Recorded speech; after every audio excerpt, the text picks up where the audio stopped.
el seminario del día de hoy. Agradecerles igual que Eli, que pues su presencia en este horario, darse un par de horas para platicar de este tema y continuar formándose. Me parece que es un tema muy importante en términos como del dominio de los mecanismos en general y como de la capacidad de la diferenciación entre una práctica adecuada en materia de protección de derechos humanos y una práctica nominativa, lo vamos a decir así, alrededor de la sesión del día de hoy. Les voy a mostrar, permítanme compartirles.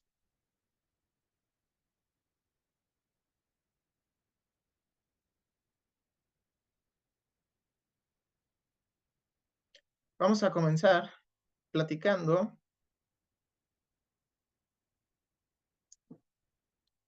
algunos elementos que son necesarios para la comprensión del fenómeno, primero en derechos humanos y luego para ver cuáles son los mecanismos en general con los que podemos trabajar cuando estamos haciendo un ejercicio que al final de cuentas esté relacionado con la práctica transversal de la protección de los derechos humanos. Y tan distinta como podrían ser estas prácticas, pues esto es importante. Lo primero que me gustaría comentarles alrededor del seminario del día de hoy es que el seminario podría tener una serie de terminología que sea más fácil o más difícil de comprender dependiendo de la formación de la que usted venga. En muchos sentidos, la formación en derechos humanos ha sido un poquito como mmm, monopolizada por el discurso jurídico. Se los digo yo que vengo de un doctorado en derechos humanos donde la mayoría de mis compañeros, compañeras de generación, pero por supuesto de unas generaciones anteriores, pues siguen siendo abogadas y abogados, ¿no? En términos prácticos, el trabajo con derechos humanos se ha quedado muy monopolizado desde la práctica específicamente jurídica y es muy obvio a partir como del desarrollo conceptual en términos como del derecho positivado, que hay una cantidad importante de postulados que van a venir pues de teoría jurídica que podría ser complicado de comprender para otras disciplinas que no estén en el ámbito jurídico. Eso es lo primero. Pero lo segundo en realidad no es dependiente exclusivamente la materia en derechos humanos de una comprensión del fenómeno en términos eh, jurídicos.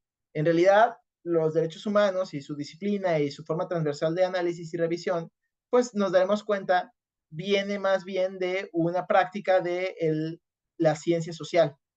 Y eso hace entonces que el estudio del derecho humano sea un estudio, mmm, pues, complejo en términos como de las perspectivas transdisciplinares a las que nos enfrentamos. Entonces, en algunos momentos de la conversación podría ser complejo para quienes no tengan una formación jurídica previa, en otros momentos de la conversación podría ser complejo para quienes no tengan una formación en ciencias sociales previa, ¿no? Voy a procurar que podamos encontrar como un camino intermedio en la lógica de la comprensión de estos fenómenos, sobre todo porque mucho del estudio del día de hoy tiene que ver con cómo establecemos nuestra práctica de protección y promoción de derechos humanos en términos de mecanismos específicos que existen en los países y en virtud como de varios sistemas en un primer nivel y en otro nivel cómo hacemos esto, pero en términos de investigación científica y disciplinar, porque también es muy importante la disciplina cuando estamos hablando de derechos humanos, en una investigación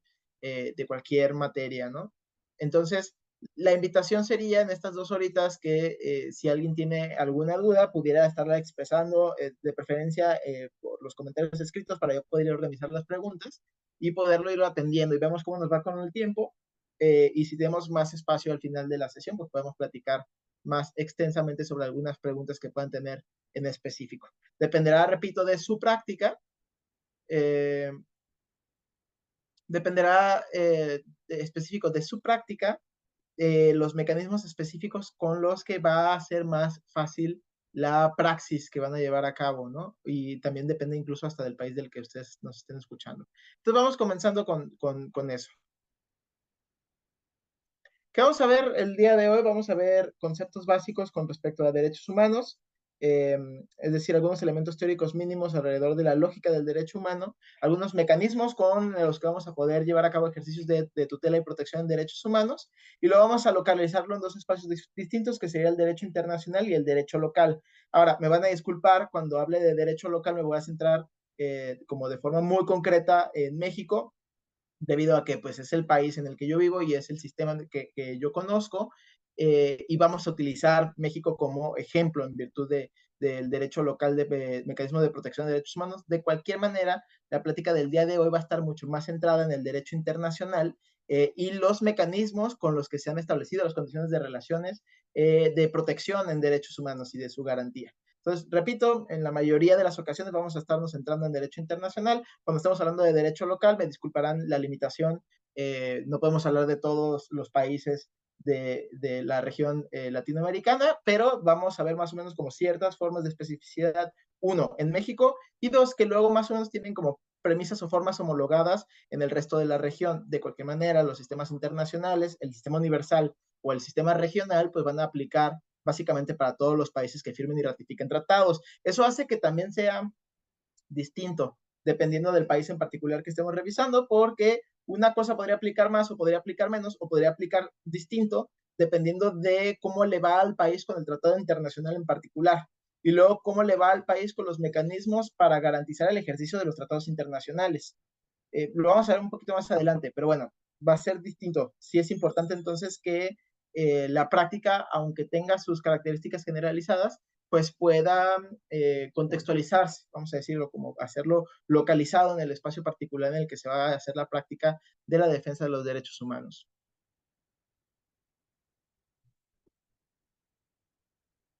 Bueno, unos conceptitos muy básicos de derechos humanos.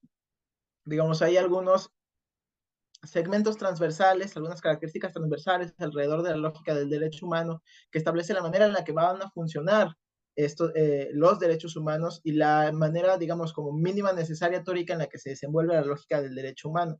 En general, en términos generales, sobre todo cuando estamos hablando de estándares de protección y mecanismos en derechos humanos, cuando hablamos del estándar, el estándar se refiere al mínimo básico. Eso es muy importante. Repito, el estándar se refiere al mínimo básico. Piense usted que la analogía es como del estándar en derechos humanos, la analogía sería como los requisitos mínimos de esterilización para poder llevar a cabo una cirugía, por ejemplo. Es decir, no son una sugerencia, no son los estándares máximos esperables en el espacio, ¿no? Sino más bien son los mínimos suficientes y necesarios para garantizar un proceso adecuado.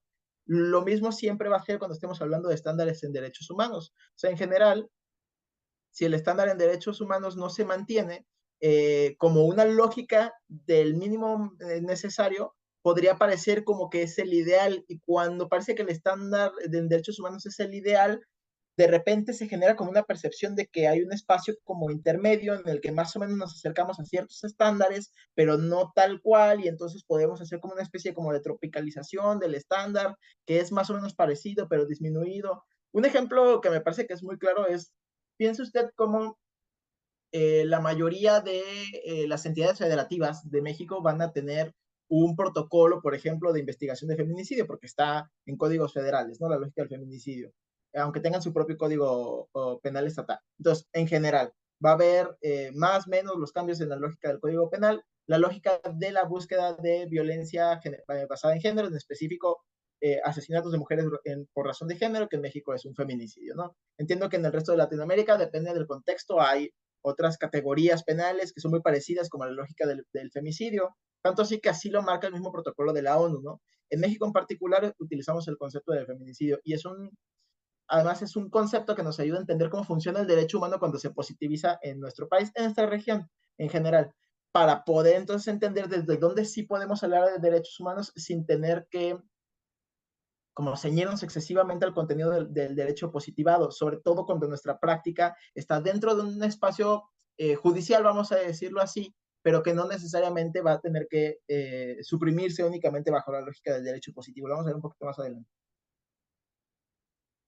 Entonces, entre estos conceptos mínimos que tendríamos que entender del derecho humano es que los derechos humanos tienen una naturaleza de universalidad e inalienabilidad. ¿Qué quiere decir que la universalidad y la inalienabilidad, que los derechos humanos son para todas las personas y que no se les puede extraer. Esto es importante. ¿Por qué es importante? Aunque suena solamente como en categorías como de lo que llamaríamos, si lo quisiéramos no positivar, como derechos fundamentales. Eh, las personas, por el simple hecho de ser personas, tienen derechos humanos, independientemente del espacio en el que se encuentre regulada la práctica jurídica. ¿Qué quiere decir esto? Habrá necesariamente, ¿no? En términos como de derecho fundamental, habrá necesariamente diversificaciones en términos como de la comprensión del derecho en el espacio local en el que el sujeto se esté desenvolviendo, incluso en términos temporales, no nomás en términos geográficos, ¿no? En un lugar, en un tiempo en particular, una conducta en específico puede ser un delito, por ejemplo, y luego esa conducta mañana ya no serlo a partir de un proceso legislativo. Independientemente de como todas esas diferencias que podría estar relacionado con el derecho local o incluso con el derecho cosmopolita en términos de cómo se relacionan los países con ciudadanos y ciudadanas de otros países, ¿no?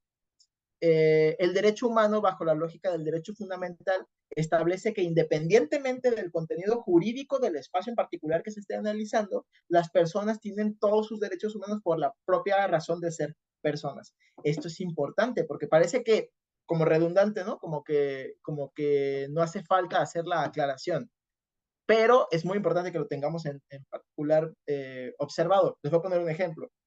¿Cómo es que el Estado tutela en general que usted tenga acceso a derechos como el derecho a la educación?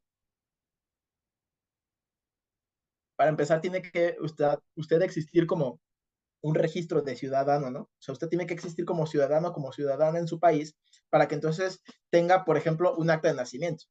Si usted quiere ir a la escuela o quiere inscribir a su niño o a su niña a la escuela, le van a pedir un acta de nacimiento. Independientemente de que el niño o la niña exista en términos como de la realidad material, ¿no? Usted puede llevar a su niño o su niña y decirle, mira, aquí está, es este ser humano de aquí. Y quiero que este ser humano de aquí estudie. Le van a pedir el acta de nacimiento. ¿Es correcto? O sea, o piense, por ejemplo, que le pasa con algunos extranjeros o extranjeras para el ejercicio de algunas prácticas, le van a pedir un CURP. Y entonces, si no hay CURP, hay que hacer el trámite. O le van a pedir requisitos que están relacionados con su categoría de ciudadanía. Y luego, con esa categoría de ciudadanía, el código le va a permitir ejercer ciertos derechos. Por ejemplo, ¿no? Repito, el derecho a la educación. Y entonces, usted podría decir que usted no tiene el derecho humano, esto es importante, que usted no tiene el derecho humano a la educación si no tiene acta de nacimiento. Esa sería una forma conceptualmente errónea de comprender el derecho humano. No, usted tiene el derecho a la educación, independientemente de las relaciones positivadas asociadas al fenómeno en particular, en este caso, el derecho al acceso a la educación. Que el Estado no genere las condiciones mínimas necesarias para que usted pueda ejercer su derecho a la educación, esa es una cosa absolutamente distinta. Hay miles de razones individuales y particulares por las que una persona podría no tener un acta de nacimiento. Por ejemplo, simplemente que el adulto o la adulta o los adultos responsables alrededor del niño o niña no hubiese registrado al menor frente al registro civil. Eso no extrae a ese niño o niña de la categoría de humano y por ende no le extrae de la categoría del acceso a su derecho a la educación. Cuando pensamos en la categoría del derecho humano, entonces tenemos que pensarlo más allá del derecho positivado. Esto quiere decir más allá incluso del derecho que está reconocido en términos positivos por el espacio geográfico en el que se está desenvolviendo el sujeto. ¿Qué quiere decir esto? Que no son, los derechos humanos no son objeto de manipulación por parte del ejercicio legislativo del espacio local en el que se establece el individuo. Es una categoría, digamos, jurídico-filosófica alrededor de un pensamiento ético de la existencia de una humanidad y de ciertas categorías mínimas asociadas a esa persona en específico. A eso nos referimos a que son universales y son inalienables, es decir, no se le puede quitar a la persona bajo ningún concepto, son para todos y todas. Ahora, que sea inalienable no quiere decir que los derechos no puedan suspenderse en ciertas condiciones en particular. Y vamos a ver un poquito cómo es que se relaciona la lógica de la suspensión del derecho o del ejercicio del derecho o la limitación del ejercicio del derecho en algunas ocasiones, pero que no es la falta de reconocimiento de la posibilidad del ejercicio de ese derecho humano en específico. Un ejemplo muy claro tendría que ser, por ejemplo, las personas que están limitadas a su libre tránsito por el país porque están privadas de la libertad cumpliendo una pena, por ejemplo.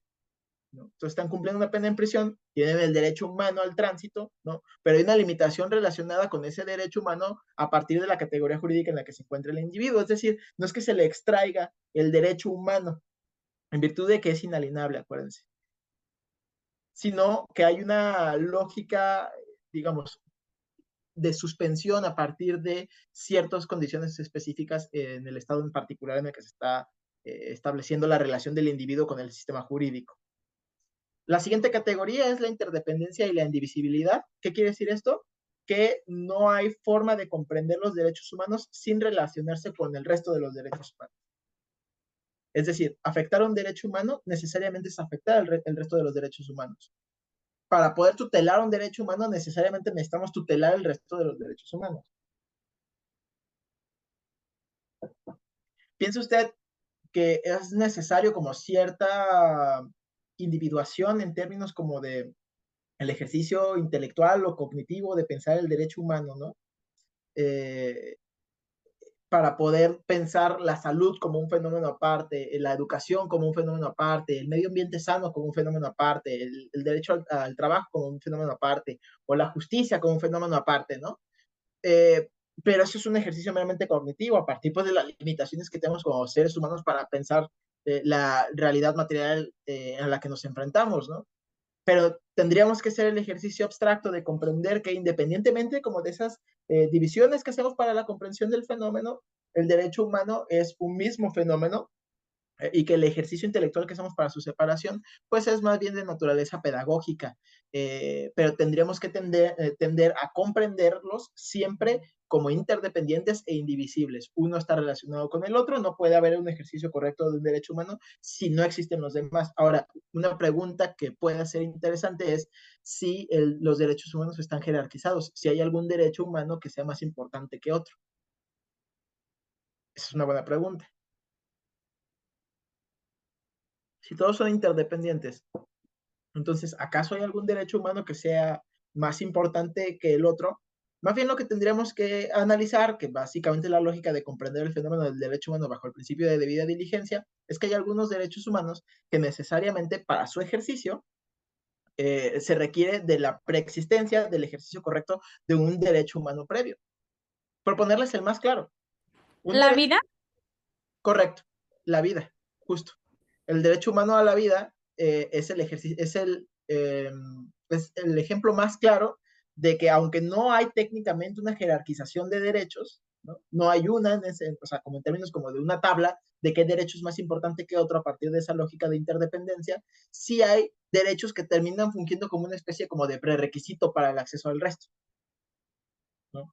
En virtud, repito, como de este ejemplo en particular, como el derecho a la vida. Pero piense cómo el ejercicio del derecho a la vida está relacionado con otras formas de ejercicios de derecho.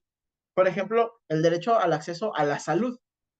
Si usted no tiene acceso a la salud, entonces difícilmente va a poder ejercer de manera efectiva su derecho a la vida porque pues, es una consecuencia natural de la falta de acceso al derecho a la salud, la pérdida de la vida humana, ¿no?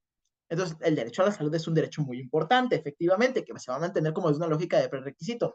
Piense cómo cuando hacemos cualquier práctica que esté relacionada con la tutela de derechos, justo lo que tenemos que hacer es, cuando hay más de un derecho en juego, lo que tenemos que hacer es tutelar primero el que funja, vamos a decirlo así, como prerequisito de los demás.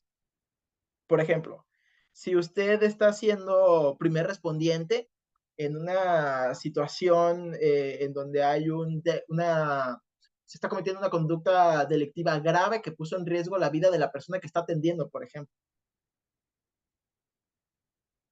Y la resolución a la que usted tiene que llegar es si primero llama a la ambulancia o si primero detiene a la persona agresora, ahí hay dos derechos, ¿no? O sea, la detención de la persona agresora necesariamente estaría relacionada con el derecho al acceso a la justicia de la persona que está lesionada.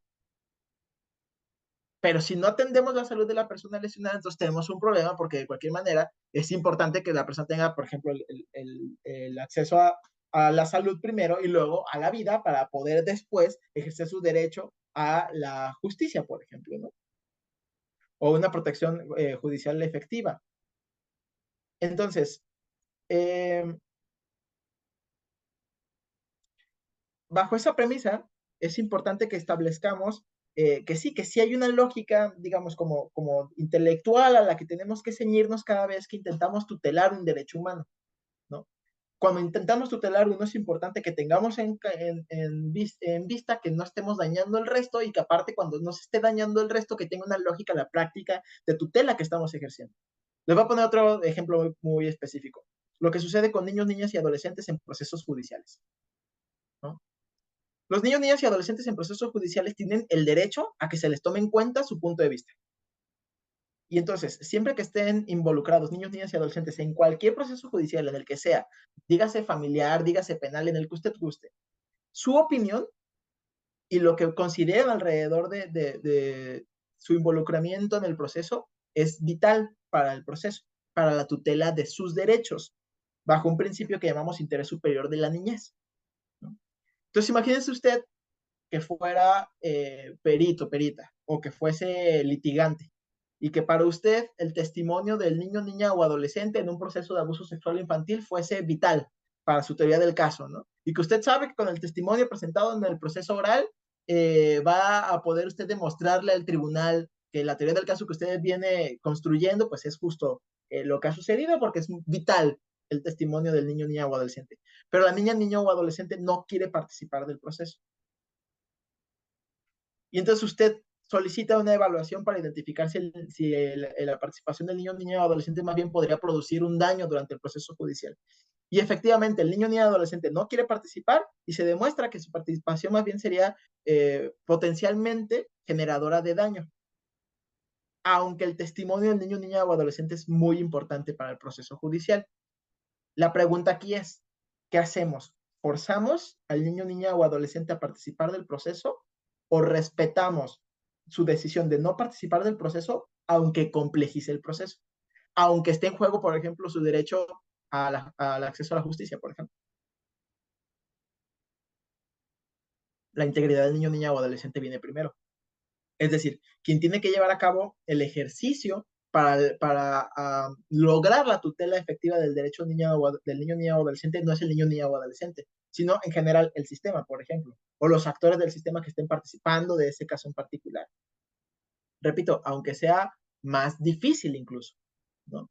Es una práctica muy común, sobre todo por parte de fiscalías, que haya una malversación, por ejemplo, del testimonial infantil, con tal de lograr demostrar su teoría del caso, independientemente del daño que le pueda producir al niño, niña o adolescente, por ejemplo. Eso es algo que muy comúnmente pasa en el sistema penal, porque es como que el sistema se olvidase de la existencia de seres humanos durante el procedimiento, ¿no? Sobre todo sus actores, más que el sistema. Entonces los actores del sistema penal de repente olvidan que son personas las que están en juicio y se convierten como en una especie como de se convierten más, en lugar de como en el objetivo, se convierten como en el mecanismo para llevar a cabo el proceso. Y entonces terminamos produciendo daño. Independientemente de que la excusa sería estoy tutelando su derecho al acceso a la justicia presentando el testimonial infantil, por ejemplo, ¿no? Entonces primero vendría la integridad del niño, niña o adolescente. Entonces yo lo que tendría que hacer, por ejemplo, es identificar cuál es la práctica diligente para garantizar esa integridad. Primero, tendría que identificar si la ausencia de voluntad del niño o niña o adolescente para participar del proceso es algo que yo puedo asistir a disminuir o erradicar, por ejemplo, ¿no? Entonces, si yo identifico que hay un factor que está relacionado con, no sé, el espacio en particular en el que se está desenvolviendo o con la ausencia de acompañamiento de niña, niña o adolescente, es decir, que puedo controlar y disminuir el impacto y que a partir de eso puedo llevar a cabo alguna conducta, entonces lo tutelo, ¿no? Entonces a lo mejor niño, niña, adolescente sí podría participar del proceso, pero no ahorita, al rato. O sí podría participar del proceso, pero acompañado, por ejemplo. Entonces, en términos particulares, es importante que nos demos cuenta que aunque un derecho esté en juego, y no hay una lógica de poder separar cuál es más importante que el otro, como en términos justos, como de una lógica de jerarquización, sí es importante que veamos cómo le hacemos para poder garantizar el ejercicio del resto de los derechos, y hay veces que justo tenemos que empezar por el derecho que más nos permita el acceso al resto. En general, digamos, hay que analizar caso por caso, por supuesto, pero en general, los derechos que permiten el acceso a la vida, a la salud, a la integridad mental del niño, niño, adolescente, o del adulto, de la persona en general que estamos platicando. Los que procuren evitar daño, por ejemplo, pues son justo, pues son derechos muy importantes de tutelar. De igualdad y no discriminación, es decir, que los derechos humanos son para todas las personas, independientemente de cualquier categoría interseccional en la que usted quisiese dividir a la persona en específico, ¿no? Es decir, no hay forma de diferenciación, por ejemplo, racial, sexogenérica, de orientación sexual, para decir que ciertas personas tienen más derechos que otros. Por ejemplo, una cosa que se escucha mucho como popularmente, piensa usted como en redes sociales, es que ciertas personas con ciertas categorías interseccionales tienen menos derechos que otras, ¿no? A quienes le dicen privilegiados. Por ejemplo, como que una mujer eh, indígena, niña, tuviera menos derechos que un hombre blanco eurodescendiente, por ejemplo, adinerado. Esa es una forma incorrecta de pensar cómo funciona el derecho humano. En términos prácticos, ambas personas tienen exactamente los mismos derechos. ¿Cuál es la diferencia? El acceso. Es decir, ciertas categorías materiales y contextuales del espacio social facilitan el acceso al ejercicio de ciertos derechos que dificultan el ejercicio a otros derechos de otras personas, pero que no tienen que ver con quién son las personas, sino que tienen que ver con la realidad material y contextual a las que el individuo con las que se está relacionando. Les voy a poner un ejemplo. Imagínense que usted está en dos contextos distintos, ¿no? En un primer contexto, la escuela de su hijo o hija está en la cuadra de enfrente, es en el país en el que usted vive, la educación primaria es gratuita, en donde se le ofrecen todos los recursos necesarios para la educación, como sus libros de texto, su uniforme, su mochila, es una educación de alta calidad, y usted vive mero enfrente de la escuela, ¿no? Efectivamente, esas son condiciones materiales que facilitan que el niño o niña vaya a la escuela, ¿no? Que usted lleve al niño o a la niña. Esas condiciones materiales. Caso contrario, imagínense que usted vive en una población rural lejana, en donde no hay una escuela, que más bien generan como estas condiciones, como que pasan en algunas poblaciones rurales, como de que ponen escuelas en algunas poblaciones rurales en particular, como para todo el resto de las poblaciones colindantes. Pero imagínense que en su población rural en específico no hay pavimentación y la movilidad es compleja cuando llueve porque se hace una cantidad importante de lodo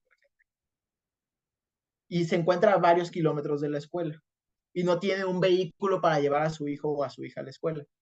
No es, en términos prácticos, que la persona, que la condición del ejemplo 1 sea una persona que tenga más derechos que la persona del ejemplo 2, que la persona del ejemplo 2 tenga menos derechos. Eso es contrario a la lógica de la, digamos, como de la reflexión alrededor de la perspectiva del derecho humano. ¿Se acuerdan que decimos que es universal? Es para todos y todas. Pensar que el derecho es más o menos dependiendo del individuo justo es una forma de discriminación, como que estuviese literal el derecho discriminado. Hay personas que tienen más dificultad para el ejercicio del derecho a partir de las condiciones contextuales. Le voy a poner uno de los ejemplos más claros de personas, que además son muchas, ¿no? Nada más que las condiciones sociales y políticas han hecho que se les relegue a condiciones poco politizadas y que por eso sea muy complejo que participen como muy efectivamente en los espacios comunitarios, pero son muchas personas y de cualquier manera tienen el derecho a todos sus derechos, pero no tienen el ejercicio de todos sus derechos. Las personas con discapacidad, simple y sencillamente las personas con discapacidad, ¿no? Como el mundo en términos materiales está como diseñado, como para todas las personas, como si todas las personas tuviéramos exactamente las mismas condiciones humanas idénticas, entonces las personas que tengan una discapacidad significativa tienen muchas dificultades para acceder a muchos de sus derechos, ¿no? Piénselo así, simple y sencillamente con que una persona con una discapacidad motriz le pongan en la escuela que no tenga rampas y tenga escaleras, ya se acabó. O sea, ya, ahí hay una dificultad significativa para el acceso a la educación. Si decimos que esa persona no debería de ir a esa escuela porque esa escuela no tiene rampas y ella necesita rampas, estamos pensando el derecho de forma discriminatoria, ¿ven? O sea, tú no tienes derecho a ir a esta escuela porque esta escuela no tiene rampas y tú necesitas rampas. Entonces, para eso te vamos a hacer una escuela especial para que todas tienen rampas y hay una en toda tu área metropolitana, por ejemplo. y esa es una escuela, le llaman de educación especial, ¿no? ¿Se fijan cómo esa sería como una forma de construcción discriminatoria del acceso a la educación, por ejemplo? ¿Por qué es discriminatoria? Porque se basa en la lógica de quién es la persona, cuando no tiene nada que ver con el ejercicio del derecho, ¿no? Se le está limitando el acceso, en virtud, por ejemplo, de la política pública o del actor político que no ejerce las condiciones adecuadas para garantizar el acceso. Pero no es que haya personas que tengan menos derechos, esto es muy importante. Entonces, eh,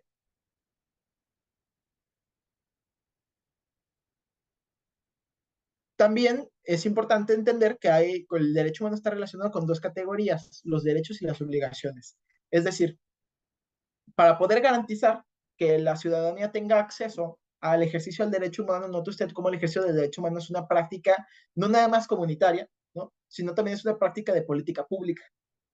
Es decir, los estados, como estados tal cual, tienen que estar construidos a partir de la lógica de la capacidad para que todas las personas dentro de su territorio puedan ejercer los mismos derechos de la misma manera. Eso requiere adaptaciones. No todas las personas tienen las mismas condiciones. Eso requiere entender que justo existen las diferencias, pero que esas diferencias no van a condicionar la capacidad del acceso de la persona al derecho. A partir de esto, la lógica básica de la existencia del derecho humano está relacionada no solo con el ejercicio, con el derecho del sujeto para ejercerla, sino la obligación del Estado para garantizarla. Cuando veamos los mecanismos locales, vamos a ver cómo la Constitución mexicana establece la lógica de la tutela de los derechos humanos, que me parece que es muy, muy, muy clara, es muy contundente, ¿no? En general, la normativa mexicana es buena, más bien la práctica es la que es un problema, ¿no? Y vamos a dejar como más claro cómo suceden estas obligaciones del Estado y cómo se ve cuando no las siguen. Pero en términos prácticos, repito, para que el derecho humano se pueda ejercer, tendrá que estar relacionado con un Estado que sea capaz de respetarlo y de protegerlo. Eso es interesante. Fíjense que como que lo intuitivo sería pensar que el Estado solo tiene que protegerlo, ¿no? Como que el Estado fuese un ente generador de derechos, entre comillas, ese es el acuerdo social para lo que pensamos que existe el Estado, ¿no? O sea, nos ponemos de acuerdo como sociedad y decimos, oigan, vamos a juntarnos una bola de personas. Y entonces vamos a decir que esto es México, por ejemplo. Y en México las personas que vivimos aquí nos relacionamos con estas reglas, ¿sale? Para que todos los que estamos aquí, todas los que estamos aquí, nos pueda ir bien. Bajo esa lógica, el Estado está construido como para la tutela del y el acceso a los derechos de todas las personas. Pero esto es importante, la realidad material no sucede incluso de esa manera. Por eso es que hay una obligación relacionada con el Estado, no solamente de proteger, como de tu Estado vas a protegerme a mí de que otra persona, como un ciudadano, una ciudadana, no vulnere mis derechos, por ejemplo. En realidad, la realidad material del fenómeno es que el Estado, más bien, justo podría no respetar tu derecho humano. Y entonces se genera una obligación de respeto por parte del Estado, porque el Estado es responsable de la administración del ejercicio de los derechos de su ciudadanía. Esto es muy importante que lo comprendamos de esa manera, porque a veces podemos confundirnos, porque fenomenológicamente la conducta puede ser idéntica. Pero cuando la diferencia entre un delito que comete un particular y la violación de un derecho humano es que las violaciones a derechos humanos solo la cometen los estados y sus agentes. Única y exclusivamente el Estado y los agentes. Por eso los mecanismos de tutela de derechos humanos no están centrados para identificar y sancionar individuos, sino están centrados para garantizarlo en el Estado, porque la responsabilidad de la tutela y el ejercicio de los derechos humanos es, repito, estatal. La doctrina más común en derechos humanos es eso, pensar que justo la obligación de el respeto y la protección de derechos humanos está en el Estado, repito. Solamente el Estado y sus agentes pueden violar derechos humanos. Ahora, la doctrina más contemporánea, que es muy de este siglo, que tiene que ver mucho con pues las empresas hipercapitalizadas, ¿no? Es pensar que también las empresas multinacionales van a terminar teniendo, digamos, como la misma obligación en términos estatales de la protección y tutela de derechos humanos. Porque empresas multinacionales, piense usted, por ejemplo, la Coca-Cola, pues puede pagarle X cantidad de dinero a un Estado e ir a secar el agua, el acceso al agua potable de una población en particular, por ejemplo, ¿no? Vulnerando el derecho humano, por ejemplo, a un medio ambiente sano, a la salud, pues, a un montón de derechos relacionados. Pero bueno, eso digamos es un ejercicio intelectual que se está desenvolviendo muy contemporáneamente en términos más comunes de la lógica del pensamiento en derechos humanos, está relacionado específicamente con el Estado. Es muy del siglo XX, ¿no? Ahorita vamos a ver un contenido específico, pero vamos a dar cuenta por qué pensar en el Estado como el único responsable de la tutela de derechos humanos tiene sentido a partir de la lógica en la que existe la premisa del derecho humano del siglo XX, del siglo anterior. Repito, es probable, y esa es la tendencia, en términos como de investigación académica en derechos humanos, que en algún momento se establezcan como esas obligaciones también en términos empresariales. De cualquier manera, aunque existieran en términos empresariales, ¿quiénes piensan que sería el responsable de garantizar que estas empresas multinacionales se apegaran a estas obligaciones también? Pues justo, los estados, por ejemplo, ¿no? Voy a leer unos comentarios antes de pasar a la siguiente. Dice Amir García, no han sido monopolizados. De hecho, antes de la reforma del 2011 no eran tomados en serio por juristas. Fue un largo camino para ello. Antes eran movimientos sociales quienes los gestionaran. En tanto, fueron construyéndose el andamiaje internacional de los derechos humanos. Ahorita que veamos el mecanismo, nos vamos a dar cuenta de que la práctica de la defensa del derecho humano desde la posición como de un defensor de derechos humanos y la práctica de la defensa del derecho humano desde una lógica del uso de mecanismos formales, sí está diferenciado. El uso de los mecanismos formales sí necesariamente está relacionado jurídicamente. Si es por medio de tribunales, por ejemplo, ¿no? Si es por medio de organizaciones internacionales específicas. Por supuesto, los movimientos sociales y las personas defensoras de derechos humanos son muy importantes. Era lo que me refería al principio de la sesión, quizás no fui claro al respecto, de que el derecho humano no es de naturaleza jurídica, es una combinación de ciertos elementos, por supuesto, jurídicos, pero más bien de ciencias sociales y de una práctica del espacio en el que se ejerce.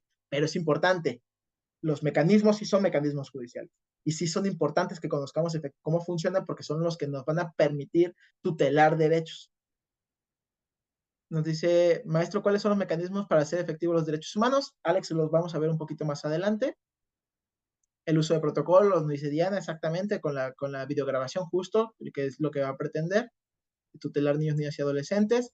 A mí otra vez nos dice, los estándares de la Suprema Corte que más han avanzado son de género y los que menos los de discapacidad. Por eso la reforma del presidente para más inclusión de personas con discapacidad. Sí, es un tema. Ahorita vamos a ver si podemos platicar como de cómo funciona el acceso al ejercicio de los derechos dependiendo de la categoría interseccional. Nos dice Alex, son espacios discapacitantes, justo. En días como hoy, ¿quién determina lo humano ante casos de personas que se consideran de otra especie? Una cosa tendría que ver, a ver, esto es importante, una cosa tendría que ver con la autopercepción del individuo, pero no hay forma de no entender a qué nos referimos cuando hablamos de una especie humana, pues. O sea, definitivamente no habría manera de confundir que una persona sea persona, independientemente de las categorías de autopercepción del individuo. Acuérdense que el derecho humano lo que distingue es personas, humanos. De hecho hay conversaciones que no es mi área de expertise, es muy complejo, es muy contemporáneo, con respecto a algo que han llamado, por ejemplo, derecho humano del medio ambiente. O sea, no el derecho humano al medio ambiente sano, sino el medio ambiente como objeto de derecho, como sujeto de derecho, perdón. Es muy, muy contemporáneo, no es mi área de expertise, por eso no me voy a meter a eso. Lo mismo con los animales, por ejemplo, como sujetos de derecho, en lugar de como objeto. No es mi área de expertise, son todavía discusiones muy contemporáneas. Dice, siendo así, se podría renunciar al derecho de ser humano, pienso que podría llegar a pasar. Independientemente de la autodescripción, repito, no hay excusa bajo la lógica de la dimensión del derecho humano para no respetar y para no proteger derechos humanos de las personas.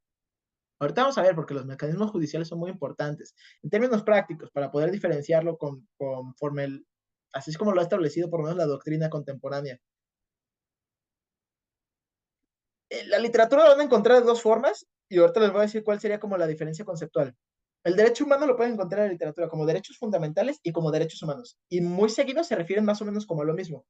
Cuando hacen la diferenciación, se refieren a que el derecho humano en términos jurídico-filosóficos como la lógica de que todas las personas tienen derecho por el mismo hecho de ser personas, por ejemplo, es lo que llamaríamos un derecho fundamental. y luego le llamarían derecho humano cuando está relacionado con el derecho positivo. No es un consenso, ¿eh? O sea, no hay un consenso claro de esa diferenciación conceptual. Esto es importante. Pero en términos de la praxis de su protección, funciona como de esa manera.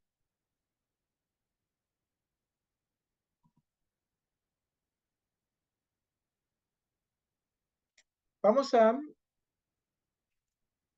nos va a servir de contexto también, permítanme, voy a cambiar de pantalla.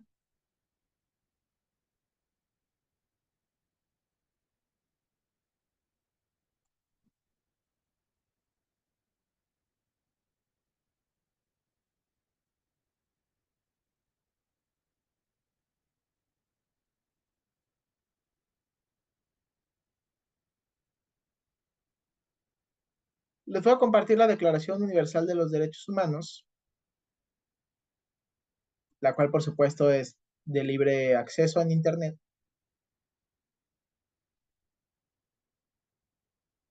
para que entendamos la lógica de la construcción, para que entendamos la lógica de la construcción del derecho humano como una categoría estatal. Que esto es interesante, ¿no? Porque, repito, acuérdense, pues las conversaciones más contemporáneas van a tender a buscar el ejercicio y la tutela del derecho humano en otros lugares. Habría que ver a dónde va eso, ¿no? Muy, muy contemporáneo. Pero tiene sentido histórico la manera en la que se ha comprendido el derecho humano. ¿Por qué? Porque en general, note usted la fecha en la que formalmente se adopta la Declaración Universal de los Derechos Humanos, el 10 de diciembre de 1948. ¿Cómo a qué le suena? Como que la declaración va posterior a qué.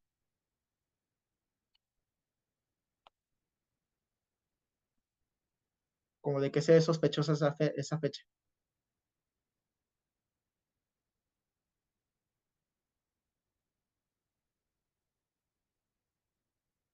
A la Segunda Guerra Mundial, nuestros compañeros, correcto. Así es. O sea, la construcción de la ONU eh, y la Declaración Universal de los Derechos Humanos está muy relacionada con la Segunda Guerra Mundial. En general, con las guerras mundiales, ¿no? O sea, pasa después de la Segunda Guerra Mundial, pero la Segunda Guerra Mundial pasa muy rápidamente después de la Primera, como muy altamente relacionado, ¿no? Entonces, efectivamente, como que tiene mucho sentido histórico si usted lo ve, que la guerra mundial, que es una guerra de estados, ¿no? En virtud como de la relación cosmopolita con otras ciudadanías, además, incluso con ciudadanías internas, pero consideradas como si hubiera categorías ciudadanas, pues. Piensa usted como la Alemania nacional socialista, pues bajo la lógica de la existencia de más de una categoría de ser humano, ¿no? Como esta categoría primera más importante de la población aria y luego las personas de segunda categoría desde su perspectiva, ¿no? Les decían subhumanos incluso, ¿no? Y qué derechos tenían dependiendo como de esa categorización. Pero es el Estado relacionándose con sus propios ciudadanos y con el resto de los ciudadanos y ciudadanas del mundo, ¿no? Entonces, en virtud como de esa forma de pensar el problema, tiene mucho sentido que la forma clásica de la comprensión del derecho humano esté relacionada justo con la tutela de la práctica del Estado con su ciudadanía. En términos prácticos incluso, o sea, en Latinoamérica tenemos un problema importante porque sí, justo, sí hay que tutelar mucho a los estados latinoamericanos. Ahora, hay que tutelar mucho a las empresas. En Latinoamérica me queda muy claro también eso, ¿no? Por eso le repito que es una discusión muy contemporánea. Pero bueno, en términos prácticos, eh, aquí pueden encontrar como cuáles son las concepciones jurídico-filosóficas que preestablecen la lógica de la necesidad de la existencia de la categoría que llamaríamos derechos humanos, ¿no? Eh, Vean, por ejemplo, esta sección del preámbulo que dice, considerando que el desconocimiento y el menosprecio de los derechos humanos han originado actos de barbarie ultrajantes para la conciencia de la humanidad y que se ha proclamado como la aspiración más elevada del hombre, el advenimiento de un mundo al que los seres humanos liberados del temor y de la miseria disfruten de la libertad de la palabra y de la libertad de creencias, considerando esencial que los derechos humanos sean protegidos por un régimen de derecho a fin de que el hombre no se vea compelido al supremo recurso de la rebelión contra la tiranía y la opresión, considerando también esencial promover el desarrollo de las relaciones amistosas entre las naciones, a qué me refiero con derecho cosmopolita, considerando que los pueblos de las Naciones Unidas han reafirmado en su carta su fe en los derechos fundamentales del hombre, en la dignidad y el valor de la persona humana y la igualdad de los derechos de hombres y mujeres, y se han declarado resueltos a promover el progreso social y a elevar el nivel de vida dentro de los conceptos más amplios de la libertad, considerando que los Estados miembros se han comprometido a asegurar, en cooperación con la Organización de las Naciones Unidas, el respeto universal y efectivo de los derechos y libertades fundamentales del hombre y considerando que una concepción común de estos derechos y libertades es de la mayor importancia para el pleno cumplimiento de dicho compromiso, la Asamblea General proclama la presente declaración, ¿no? Y entonces van a ver como estas premisas de derecho fundamental dentro de cada uno de los artículos. No son específicos los artículos de la Declaración Universal de los Derechos Humanos, son generales. Por ejemplo, el artículo 1, que es el artículo de apertura, dice todos los seres humanos nacen libres e iguales en dignidad y derecho y dotados como están de razón y conciencia deben comportarse fraternalmente los unos con los otros. Note cómo no es especialmente específico, sino más bien es generalizado con respecto a ciertos estatutos jurídico-filosóficos, éticos, si usted gusta, de compromiso de los estados.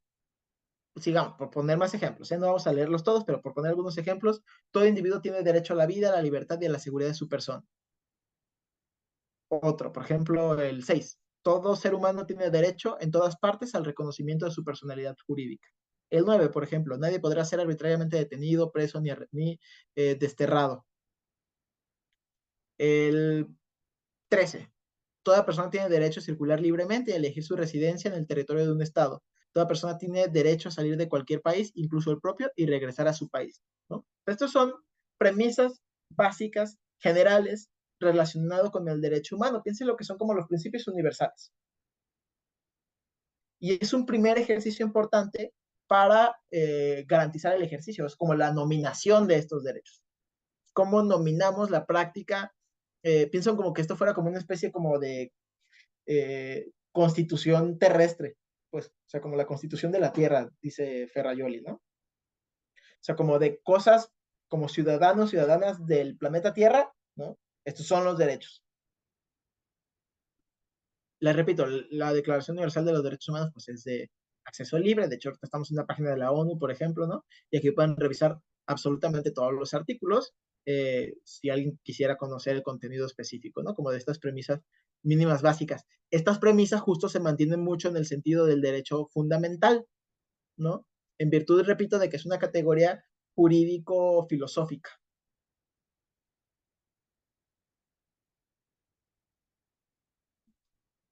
Vamos a compartir acá. Voy a regresar a la presentación, permítanme un segundo.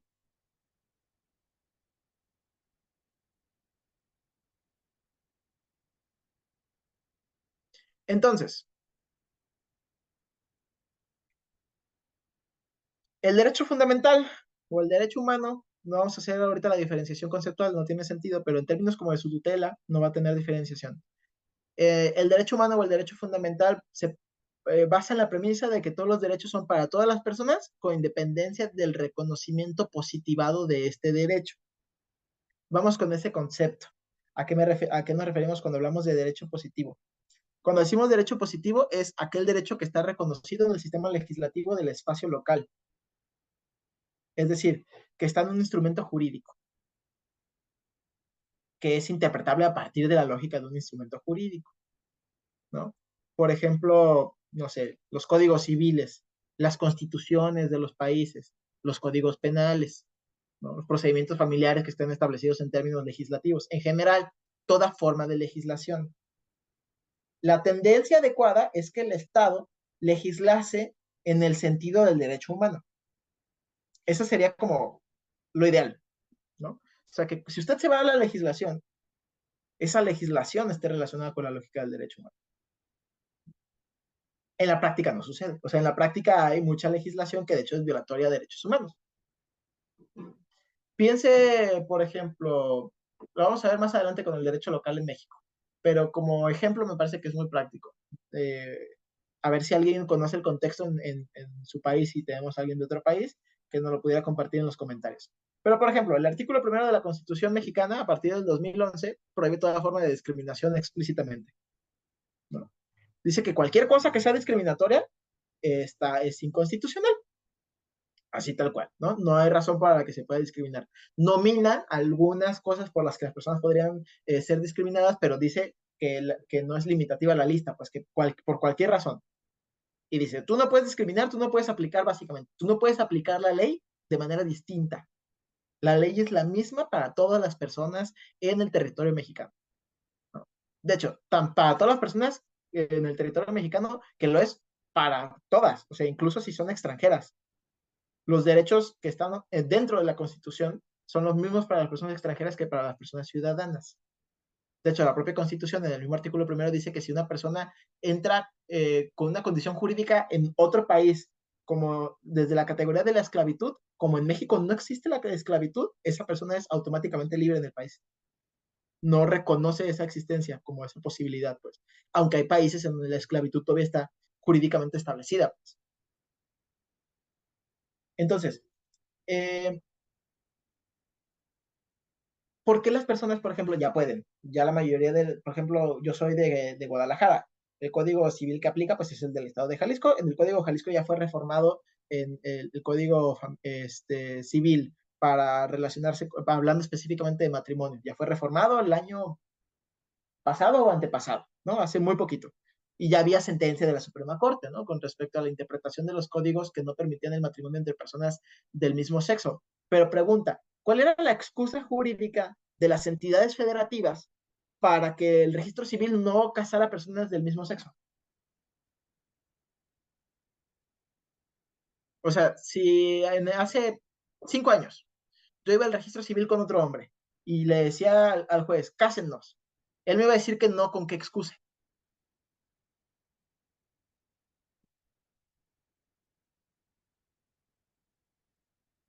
La excusa estaba curiosa, ¿eh? Pero nos ayuda mucho a entender cómo funciona el derecho positivo.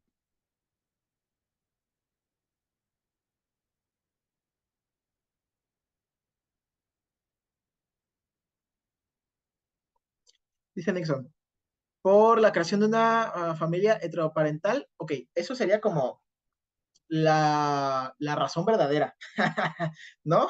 Eso sería la neta, o sea, como que el juez fuera honesto, diría, no, porque soy homofóbico, ¿no?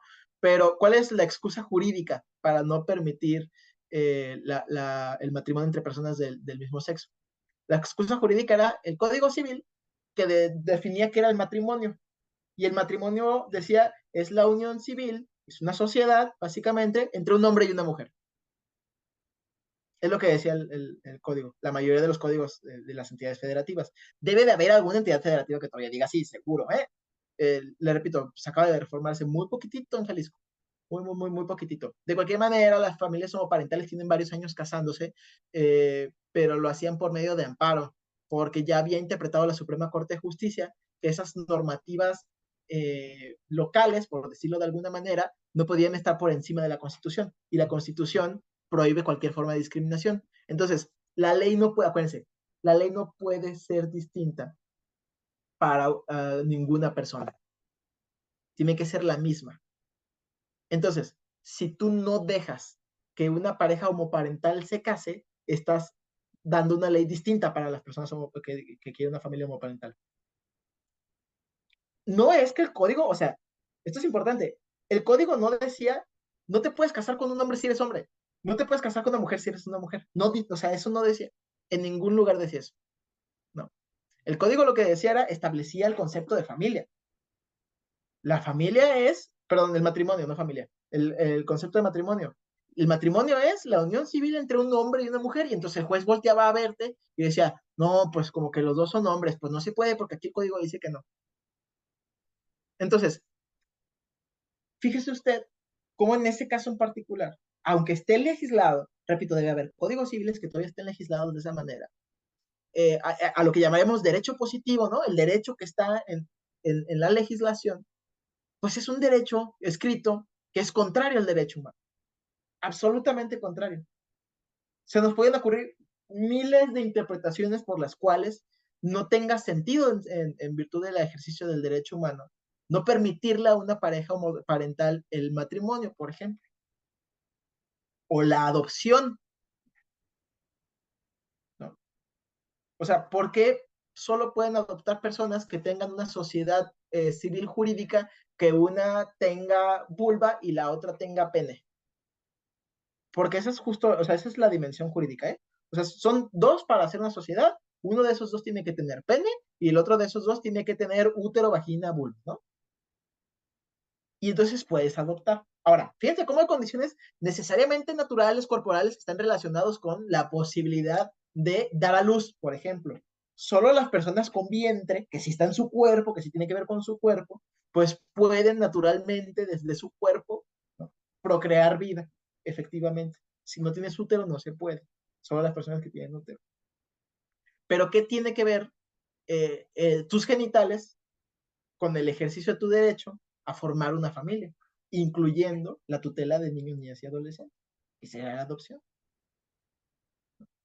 Si se prohíbe de alguna manera, estaría necesariamente siendo contrario al derecho humano. Repito, aunque esté en el derecho positivo, es una cosa con la que nos enfrentamos todo el tiempo. O sea, usted tendrá que saber que si usted va a tutelar derechos humanos, se va a tener que chutar los códigos por lo que alguien le podría decir que algo no le quiere dar. Piense que la tutela y garantía del derecho humano es ver cómo le hago para así lograr esto, pues, a sabiendas de que muy probablemente va a haber mecanismos que lo que intenten es limitar el ejercicio de ese derecho, ya sean formales, como por ejemplo una legislación, o de facto. A veces que la limitante es de facto, ¿eh? ¿A qué me refiero con de facto? Pues que simple y sencillamente, por ejemplo, no existe la dependencia especializada para la atención de eso, aunque exista la ley. Por ponerles un caso muy específico, eh, hace un montón de rato que hay una sentencia en Jalisco para que tengamos una fiscalía especializada en tortura, y no la tenemos. Eso demuestra, aunque hay una legislación específica que marca ciertas condiciones específicas, aunque en lo formal el Estado de Jalisco tendría que tener una fiscalía especializada en tortura con ciertas categorías, de cualquier manera, la ausencia de esta fiscalía, fíjense cómo no es legislativa, o sea, no es una ausencia positivada, no es que no esté considerada en ningún lugar legislativo, es una ausencia de facto, que un actor jurídico o político en particular determina que no se está construyendo. O sea, así es sencillo, ¿no? Pues mi gobernador de mi estado pues dice, todavía no hay, ¿no? Y se acabó. Entonces, la limitante del ejercicio podría estar en términos positivos también. Ahora, usted podría, esta, este momento de la discusión podría parecer como que el enemigo es el derecho positivo. Ahorita vamos a ver que de hecho no, porque luego el derecho positivo va a tener otras condiciones en particular. Más bien, la lógica es una perspectiva de interpretación.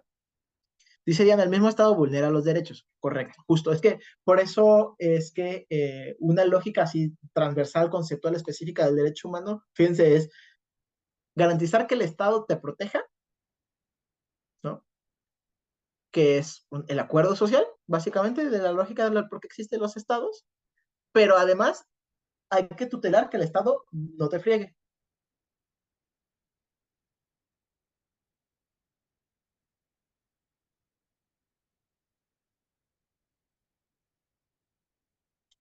Continuemos.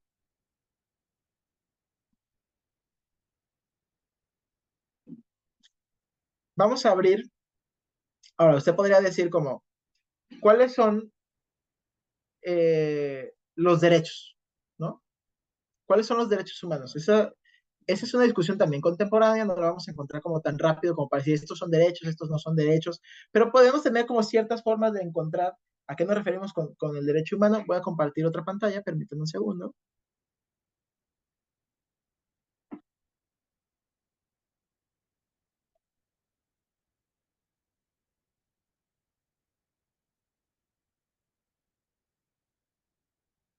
Hay muchos, ¿no? Digamos, otra vez, tradicionalmente incluso eh, se estudiaron en lo que llamaban generación de derechos humanos, ¿no? Como si hubiera unos derechos como los más importantes, ¿no? De hecho, aquí, miren, está aquí marcadito, lo dejé así marcadito. Dice, La primera generación fueron agrupados en los derechos civiles y políticos y la segunda generación en los derechos económicos, sociales y culturales, para después marcar una tercera generación en la que están los grupos de personas o colectividades que comparten intereses comunes. ¿A qué se refieren las generaciones? Es una forma muy tradicional de ver el derecho humano, ¿eh? Pero ¿a qué se refieren las generaciones en particular? Se refiere como el ritmo histórico con el que se fueron poniendo atención en cierta categoría de derechos, como ciertos tipos de derechos. O sea, los derechos de primera generación, que son de civiles y políticos, fueron obviamente los primeros que se discutieron por la naturaleza histórica de la existencia del derecho humano, que decíamos la Segunda Guerra Mundial, ¿no? Entonces, si la discusión estaba muy centrada en el derecho interno del derecho cosmopolita, tenía mucho sentido que la primera generación, ¿no? Como el primer paquete de derechos que fue reconocido, el primer paquete de derechos que fue estudiado, pues fuesen derechos políticos derechos políticos y civiles, que están relacionados otra vez con el contexto. Lo contemporáneo es no entender yo, o sea, entender las generaciones como en la lógica del orden histórico en el que se presentaron.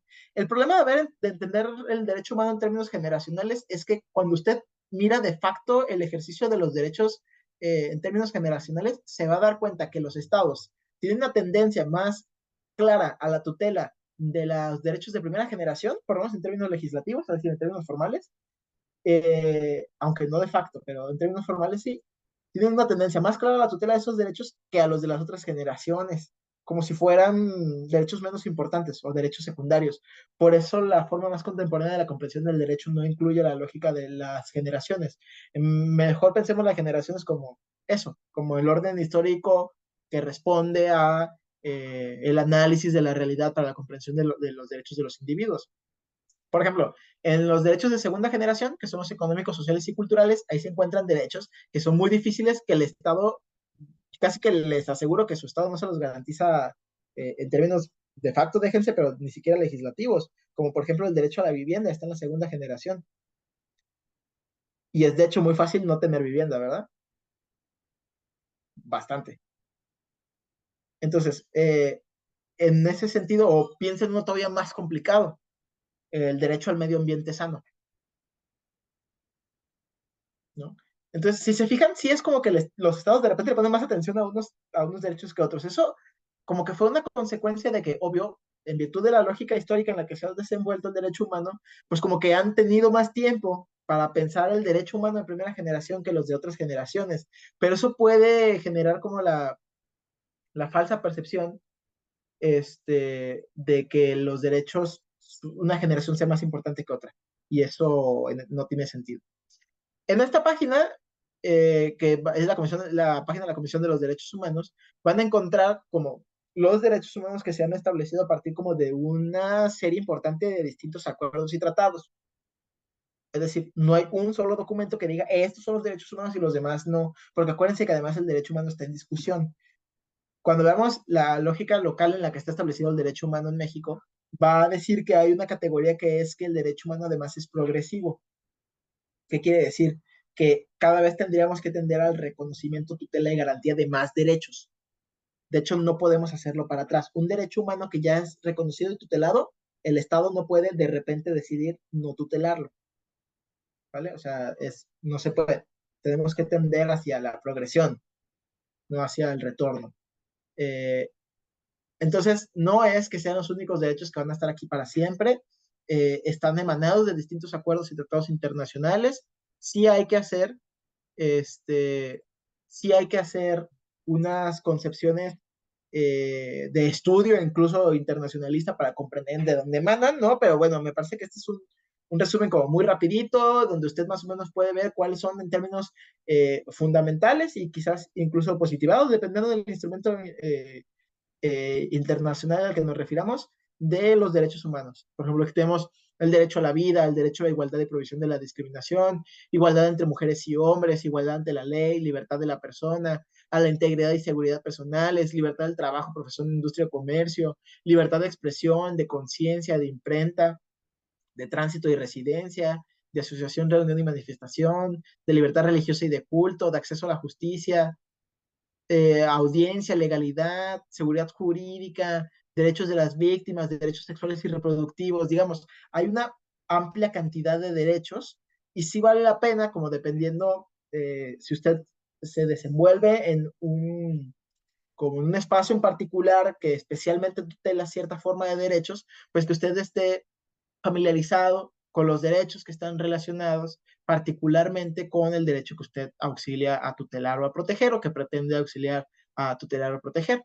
Por ponerles algunos ejemplos, mmm, como que están en discusión incluso, el derecho a la salud.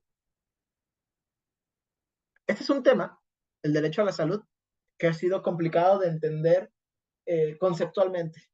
La tendencia, incluso voy a decirlo así, una tendencia pospandémica muy clara, es hablar del derecho a la salud mental, ¿no? Como una categoría distinta, salud mental. La tendencia internacional a la lógica de la comprensión del derecho a la salud mental no es desde esa categoría separada, ¿eh? Aunque usted podrá encontrar algunos elementos conceptuales en algunos espacios en los que se refieran así, incluso legislativamente, muy seguramente en términos locales, hablar del derecho a la salud mental. Pero es que tendría que entenderse que es parte de un ejercicio integral de la salud mental, o a lo que llamamos salud mental, ¿no? El tema es que luego, como hay unas concepciones complejas epistemológicas entre una comprensión política histórica de la salud mental y una concepción específicamente biologicista de la lógica de la salud mental, entonces parece que cuando los centramos específicamente en el derecho a la salud, como el derecho a la salud es un derecho biológico aparentemente porque está relacionado con el cuerpo, y la salud mental podría estar relacionada con fenómenos conceptuales sociales y políticos, ¿no? Entonces hay como una especie como de separación conceptual. La realidad es que no, más bien el derecho a la salud ha estado excesivamente medicalizado y el derecho a la salud tendría que comprender integralmente también el derecho a la salud mental, pero no como una categoría ajena y distinta del ejercicio del derecho a la salud, ¿no? Sino como dentro de la misma. Porque acuérdense, el derecho humano no es separable, pues, es indivisible, tiene que estar pegado para que sea comprendido con todo el contenido específico con el que está relacionado el derecho. No se puede entender esta categoría que la gente llama salud mental sin entender la categoría específica del de el derecho al acceso a la salud integral, como un todo, ¿no? No, o sea, si no, vamos a empezar o sea, porque hay derecho a la, o sea, ¿por qué habría que hacer conceptualmente la separación del derecho a la salud, del derecho a la salud mental, pero no hacemos la separación conceptual del derecho a la salud bucal, por ejemplo, ¿no? Tiene que ver con una concepción extraña como de la separación dicotómica entre el cuerpo y lo que está, lo que sea en la mente, ¿no? Porque parece que si metemos la salud mental, el derecho a la salud, entonces está como asociado como al cerebro o como pues, a lo que esté en el cuerpo, ¿no? Eso es necesariamente un error conceptualizado de la estrategia excesivamente medicalizada de la comprensión de la salud. Pero no es posible en términos conceptuales su separación, ¿de acuerdo? El derecho humano es integral, no se separa de esa manera.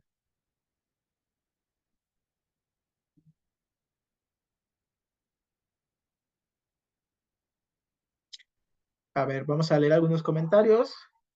Veo que hay algunas discusiones entre ustedes. Bueno, que debatan. Por aquí dice, por ejemplo, Montserrat. Interrupción del embarazo. Mira, depende. Acuérdate que no hay forma de separar derechos en particular, pero la interrupción del embarazo estaría relacionada con el derecho a la salud y con los derechos sexuales y reproductivos. Porque hay veces que, a veces sirve pensar en el derecho como en términos de los derechos, como cómo pueden ser violados, como qué esferas pueden ser violados con una misma conducta. Por ejemplo, piense usted como la conducta del abuso sexual. La conducta del abuso sexual puede tener más de una consecuencia vulneratoria de más de un derecho, no nomás uno, ¿no? Y entonces, la conducta del abuso sexual tiene como consecuencia la vulneración al derecho sexual y reproductivo, por ejemplo, pero también podría tener, dependiendo de la judicialización del proceso, podría tener como consecuencia la vulneración al derecho a la justicia, por ejemplo, a la verdad, a la reparación integral del daño, a la salud, ¿no? Entonces, en términos generales, mucho del ejercicio de la protección y tutela del derecho a la interrupción del embarazo está relacionado con los derechos sexuales y reproductivos. Pero en general, habría que ver que una con más de una cosa, es que una conducta puede vulnerar más de un derecho.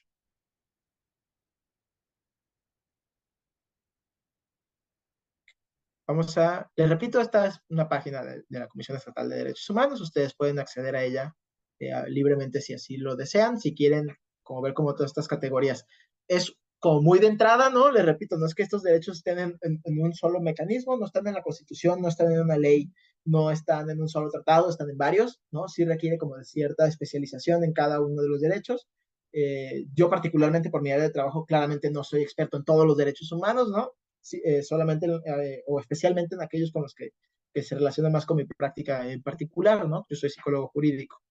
Entonces, usted tampoco tendría que estar abruptamente obligado a comprender todos los derechos humanos porque es una disciplina gigantesca, pues el derecho humano es muy, muy, muy, muy, muy, muy grande. Más bien, el error sería entenderlo como algunas universidades, me parece que lo entienden, como si el derecho humano fuese como una materia que ves en la carrera de leyes, por ejemplo, ¿no? Sería un error pensar que una sola persona puede hacerse experta en toda, porque sería pensarlo como así, como que fuera una sola materia, como que pudiese entenderse con cierta facilidad o simpleza sobre todo. Voy a regresar a la presentación.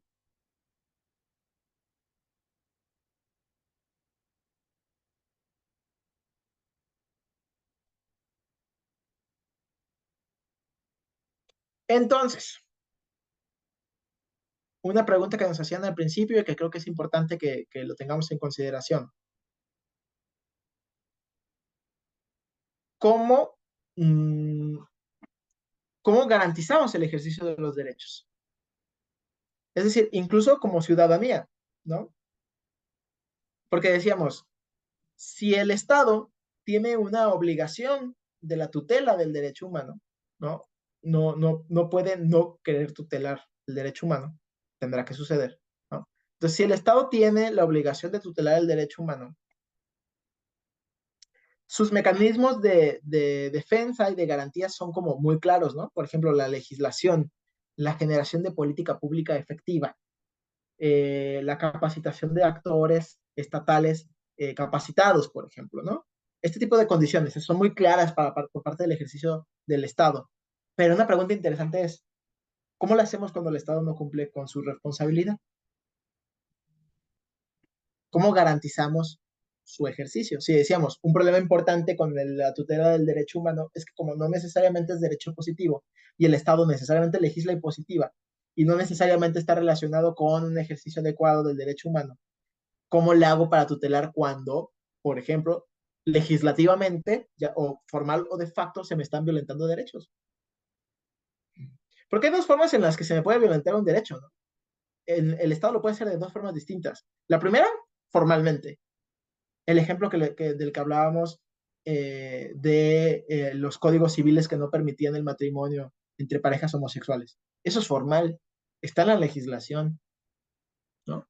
Entonces, si a mí el Estado de Jalisco, por ejemplo, no me deja casarme con otro hombre, ese es es una violación a mi derecho, ¿no? Porque se me está discriminando, eh, formal, está en términos legislativos. O sea, no se lo está inventando el juez. O sea, no es que el juez diga, no, yo, no te quiero casar, ¿no? O sea, no fuera eso. La otra es, imagínense que fuera de facto, que también es otra forma en la que el Estado me puede violar derechos humanos, que lo hacen frecuentemente. ¿A qué me refiero con de facto? Que la legislación, si tutela ese derecho, que esté adecuadamente construida la legislación para la tutela de ese derecho, pero que el Estado no me lo garantice. También pasa. De hecho, los organismos internacionales, con México en particular, lo que le han dicho una y otra vez al Estado mexicano es, tu legislación, padrísima. Miren, a México los mecanismos, el mecanismo universal o el regional le ofrece un tratado internacional y México firma con una alegría que pareciera que protege derechos a diestra y siniestra, ¿eh? Todo lo firma México. Todo, todo, todo, todo, todo. Y hay muy pocas ocasiones en las que pone algún pero en algunos tratados en particular, ¿no? Hay muy pocas veces en las que México marca una excepción legal a un tratado, porque se puede. O sea, un país puede decir, está padre tu premisa, pero yo no jalo con esa, ¿no? Eh, pero México firma en general. Y luego, por lo menos en los últimos 10 años, ¿no? Ha habido cambios legislativos profundos. Yo diría que incluso desde el 2008 más o menos estaban medio viendo algunas tendencias de cambios legislativos, sobre todo con las modificaciones al Código Penal para el ejercicio de la existencia del sistema penal acusatorio, ¿no? En lugar del inquisitivo. Más claramente a partir del 2011 con el cambio en la Constitución. Pero las legislaciones internas han sido todavía más claras a partir de este siglo específicamente, quizás los últimos 10 años, y sus modificaciones legislativas, ¿no? No obstante la existencia, el Estado puede violarte el derecho, aunque no exista la posibilidad jurídica de hacerlo. ¿Cómo? Negándote el acceso. A eso me refiero con una violación de derechos humanos de facto. Entonces, ¿cómo le hago para garantizar que me puedan proteger los derechos? Nos dice Montserrat, con órganos jurisdiccionales y no jurisdiccionales. Ok, ahorita vamos a ver los mecanismos. Montserrat, gracias. Abraham dice, muchos de nosotros compatriotas no hablan ni entienden el español y al igual de los procedimientos penales deberían contar con un traductor, por supuesto, justo es un derecho. Está platicando Amir con Abraham al respecto. Y luego dice Montserrat otra vez, en México violentan derechos humanos con el arraigo. Ya hay sentencias de Corte Interamericana, por ejemplo, con el arraigo y con prisión preventiva oficiosa. Pero bueno, ahorita si tenemos tiempo de platicarlo con más profundamente, platicamos de las sentencias de la Corte. Vamos a hablar un poquito de ellas, pero digo como específicas.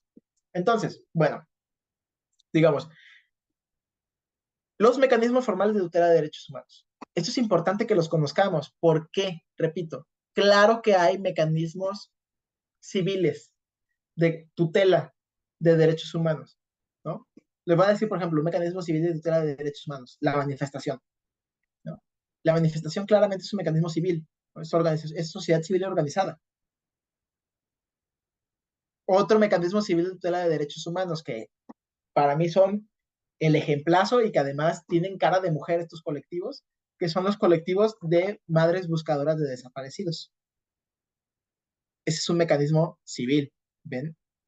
Porque incluso llevan a cabo labores contraforenses en la búsqueda de personas desaparecidas. Pero piénselo usted, el mecanismo civil no puede ser el único mecanismo de tutela de derechos. Es uno muy importante, muy, muy importante, porque el derecho solo va a poder ser capaz de observarse a partir de la propia práctica social del espacio. Esa es la lógica epistémica del derecho humano, ¿no? La tutela de la práctica humana y de su existencia y de su naturaleza cambiante, pues, ¿no? Por supuesto. Pero la sociedad civil organizada, por más organizada que esté, por más especializada que esté, no puede ser el único mecanismo de protección y de tutela de derechos. Porque entonces el Estado no estaría funcionando y para algo nos relacionamos como Estado, pues, o sea, por algo dijimos, pues, organizémonos como países, pues. Piense usted, por ejemplo, que México estuviera condenado, por poner un ejemplo, ¿no? Con nuestra crisis de personas desaparecidas, que México estuviera condenado a que el único mecanismo de búsqueda y localización de personas desaparecidas fueran colectivos de madres buscadoras. Las matan, acaban de matar a una lideresa de un colectivo de buscadoras en el norte del país, por ejemplo, hace 3 días. Utilizan mecanismos rudimentarios de búsqueda de desaparecidos. ¿Saben cuál es un mecanismo? Es muy rudimentario. Un mecanismo que la literatura le ha llamado incluso contraforense, ¿no? De tan rudimentario. Para la búsqueda y localización de cuerpos en fosas clandestinas de las madres, de colectivos de madres buscadoras, llevan varillas de metal como las que se usan para la construcción, en donde ponen los castillos. Se llevan las varillas de metal grandes, de muchos metros. Las clavan en la tierra, las extraen y las huelen. Y si huele a podrido, excavan. Entonces, su trabajo es muy, muy, muy importante. Claramente que su trabajo es muy, muy importante porque el Estado está ignorando la existencia de sus desaparecidos y están devolviendo a sus familiares. Claro que es un trabajo muy importante, pero ese no puede ser el único mecanismo. O sea, no puede ser que el Estado no haga nada porque la sociedad civil lo está haciendo. Además, todavía dijeran, el Estado simplemente no lo hace y lo hace la sociedad civil organizada. En realidad, además, el Estado limita obstruye. Les voy a poner un ejemplo otra vez de mi estado. Disculpen que use tanto mi estado, pero en Jalisco tenemos un problema muy, muy, muy, muy importante con la crisis de desaparecidos. Estamos en lugar número uno, ¿no? Hace el año pasado, por medio presuntamente de una denuncia anónima de una fosa clandestina, se genera un mecanismo, o sea, se responde por parte de las autoridades de justicia para arribar a un espacio dentro del estado donde aparentemente hay una fosa clandestina. Y durante el traslado explotan algunas bombas que estaban ahí puestas, que estaban colocadas específicamente para que cuando pasaran los militares y la fiscalía, explotasen, ¿no? Y hay pérdidas humanas a partir de eso. La respuesta institucional a partir de ese hecho fue, salió el gobernador del estado que tiene más desaparecidos en todo mi país, a decir que a partir de ese hecho se suspendían inmediatamente toda la búsqueda de personas desaparecidas, hasta que ellos no tuvieran su propio protocolo para garantizar la seguridad. Y cuando sacan su protocolo meses después, meses después, incluye como ciertas cosas bien complejas para establecer que una llamada anónima es muy curioso, porque ellos dicen, para que una llamada anónima funcione, la persona nos tiene que decir quién es, desde ahí ya no es anónima, bien padre, ¿no? ¿Quién es? ¿Quiénes son las potenciales víctimas y quiénes son los potenciales perpetradores? ¿Cómo va a saber eso la persona que meta la denuncia anónima de, por ejemplo, el hallazgo de una fosa clandestina? Y así lo dijo el mentado protocolo, ¿eh? Y es la única manera en la que ahora la autoridad dice que va a ir a buscar si los familiares les avisan, oye, aquí hay una fosa clandestina. Le tienes que avisar con santo y seña de quién eres a un Estado mexicano caracterizado por la macrocriminalidad, ¿no? Es decir, por la participación del crimen organizado en la organización estatal. Le tienes que decir quién eres con santo y seña, que estás haciendo su chamba además. Y además le tienes que decir quién es la potencial víctima y quién es el potencial perpetrador. Solo así van a ir. Entonces, fíjese cómo la sociedad civil, por más organizada, por más especializada, por más práctica de tutela de derechos humanos que lleva a cabo, no va a ser suficiente para garantizar. ¿Cuáles son estos mecanismos entonces? ¿Cómo lo hacemos?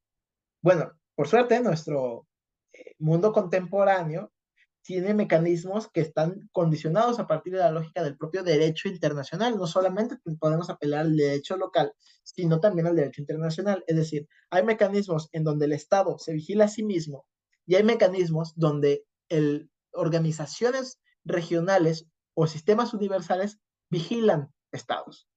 Hay que observar la práctica del Estado y exigirle ejercicios de tutela de derechos. Y para eso hay dos mecanismos, jurisdiccional y no jurisdiccional. Tiene diferencias, se llegan a los mecanismos de manera distinta y tienen funciones distintas. Vamos a ver.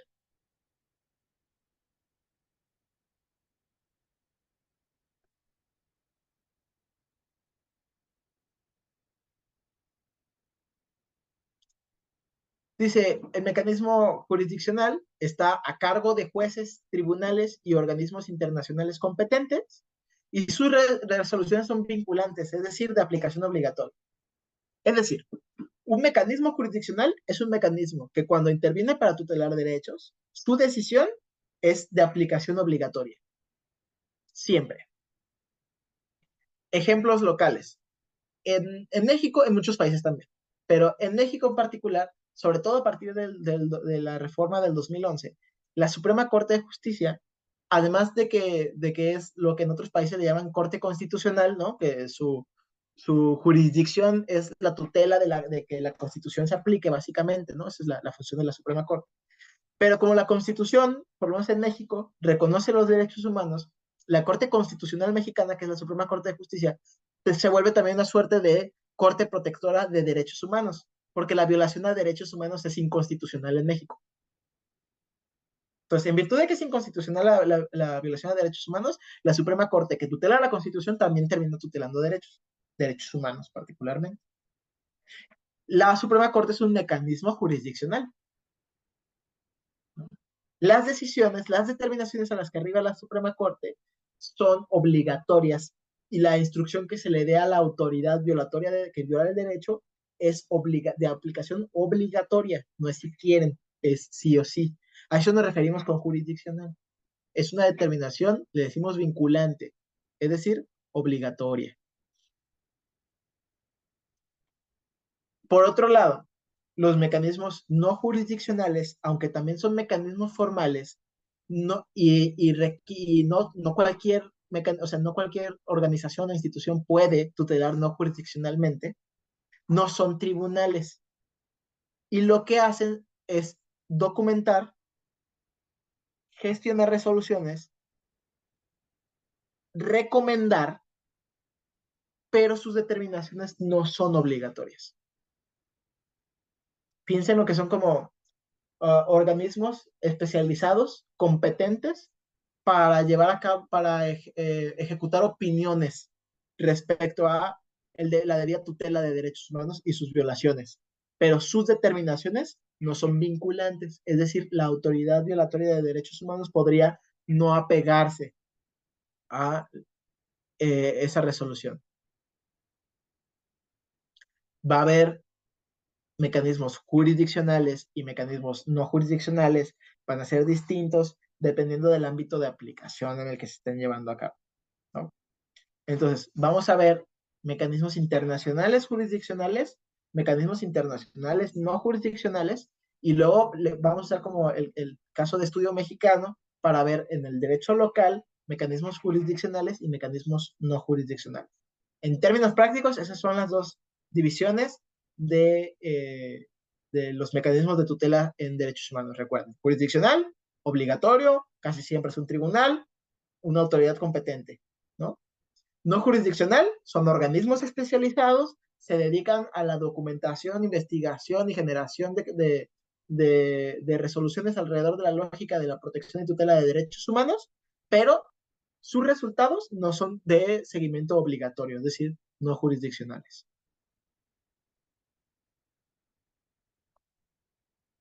Usted podría pensar que el que tendríamos que usar siempre es el jurisdiccional, ¿verdad? Como que, bueno, entonces, ¿para qué pasamos por el no jurisdiccional si el no jurisdiccional no es una determinación obligatoria? Bueno, es que tienen funciones distintas, tienen fines distintos y en algunas organizaciones procesales incluso tienen procedimientos asociados a su categoría. Por ejemplo, en el derecho internacional estudia normas y principios internacionales en derechos humanos, incorpora a la persona como sujeto del derecho internacional, es decir, no solamente el sujeto de derecho es un sujeto de derecho local, sino también un sujeto de derecho internacional, tiene órganos de protección propios, ¿no? Que a su vez tienen sus propios instrumentos. Estos instrumentos pueden ser tratados, comisiones, cortes, ahorita vamos a ver. Y tienen principios específicos de interpretación, ¿no? Ahorita les enseñamos.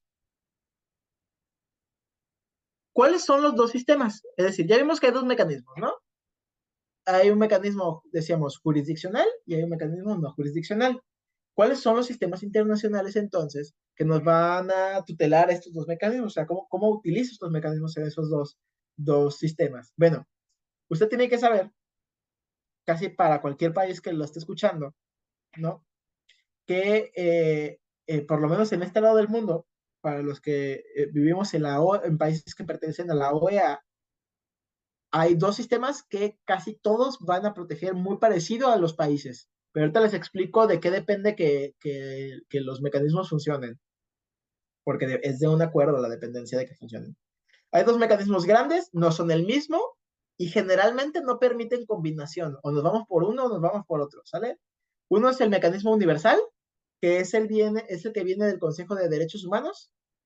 Perdón, ahí se me fue un dedazo con el 4, ¿eh? Pero bueno, es el que viene del Consejo de Derechos Humanos, es decir, de la ONU. Ese es el mecanismo universal. Tiene sus propios tratados, tiene sus propios acuerdos, tiene sus propios mecanismos. Y el otro es el regional. El regional es para acuérdense que la ONU se subdivide.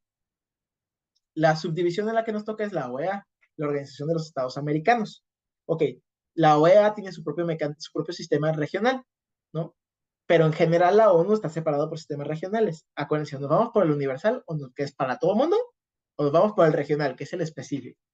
¿Cuál es mejor? Depende del caso. específicamente, ¿no? Históricamente México se ha desenvuelto, por ejemplo, más con el regional que con el universal, pero ha habido muchos nuevos intentos de mucha sociedad civil especializada de entrarle por medio del universal y nos ha ido relativamente bien también, ¿no? Eh, entonces, en el regional, por ejemplo, la Organización de las Naciones en Europa tiene el Tribunal Europeo de Estrasburgo. En África tienen la Corte Africana de Derechos Humanos y de los Pueblos. Y en la OEA tenemos la Comisión y la Corte Interamericana de Derechos Humanos. Hay tres sistemas regionales firmes, más o menos, ¿no? El que tiene más años, más historia, es el sistema europeo regional. De ahí seguiría el sistema americano, ¿no? Que sería la Comisión y la Corte Interamericana. El que más o menos ahí ya está medio contemplado, tiene algunos recursos, se ha utilizado, es el sistema africano, ¿no? Que es probablemente de los que ya están establecidos firmemente, es probablemente el más débil de los tres. Y hay ciertos intentos de prediseño de un sistema regional asiático, pero es un tema incluso epistemológico de la diferencia occidental y oriental con respecto a la lógica del ejercicio del derecho humano. Pues para nuestros fines, el sistema regional que nos compete es la Comisión y la Corte Interamericana de Derechos Humanos. Entonces, acuérdense, universal, para todo el mundo, regional, específico. Nos dice Nixon, pensé que se puede acudir primero al regional y en segunda instancia al universal o de acuerdo a las respuestas dadas previamente. Depende, Nixon. Hay veces que el sistema regional te dice, solo puedes usar este mecanismo, ¿no? Y no hay ninguna otra competencia. Hay veces que el sistema universal te dice, si usas este mecanismo no puedes usar otro, o no puedes usarlo de segunda instancia. Son mecanismos aparte, entonces no se puede telar el uno al otro, ¿no? Sobre todo cuando la sociedad civil especializada va a acceder a mecanismos de tutela de derechos humanos, porque esto lo hace la sociedad civil especializada, generalmente hacen un estudio de cuál sería el mecanismo que consideran que sea más efectivo, dependiendo del caso en particular y de las atribuciones que tenga cada mecanismo, incluso la historia que tenga el espacio regional con el uso de cada mecanismo, porque cada uno tiene sus ventajas y cada uno tiene sus limitaciones. Entonces es todo un objeto de estudio, o sea, sí hay que tener mucho cuidado cuando se hacen estos procesos de en particular a quién se lo voy a ofrecer y en qué momento procesal se lo voy a ofrecer. Eh, Voy a cambiar de presentación, permítanme un segundito. Les voy a enseñar rápido el universal y ahorita vamos a platicar del regional. Voy a cambiar de presentación.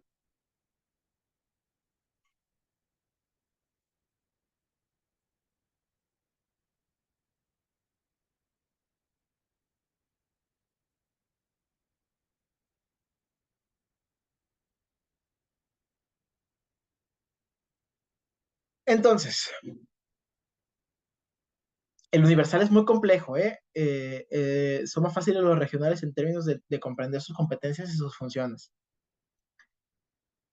El mecanismo universal tiene distintas fuentes de derecho internacional, ¿vale? Entonces, cada una va a tener ciertas ventajas, va a tener ciertas desventajas, ciertas diferencias. En general, eso le llamamos el derecho internacional en derechos humanos. Y entonces, vamos a tener distintos lugares de donde emanan estas obligaciones en materia de derechos humanos. Convenciones y tratados internacionales, la costumbre internacional, los principios generales y las decisiones judiciales son algunos ejemplos de dónde emanan las obligaciones en materia de derechos humanos. Estas formas de obligación tienen instrumentos distintos y el instrumento va a depender del sistema particular que estemos revisando.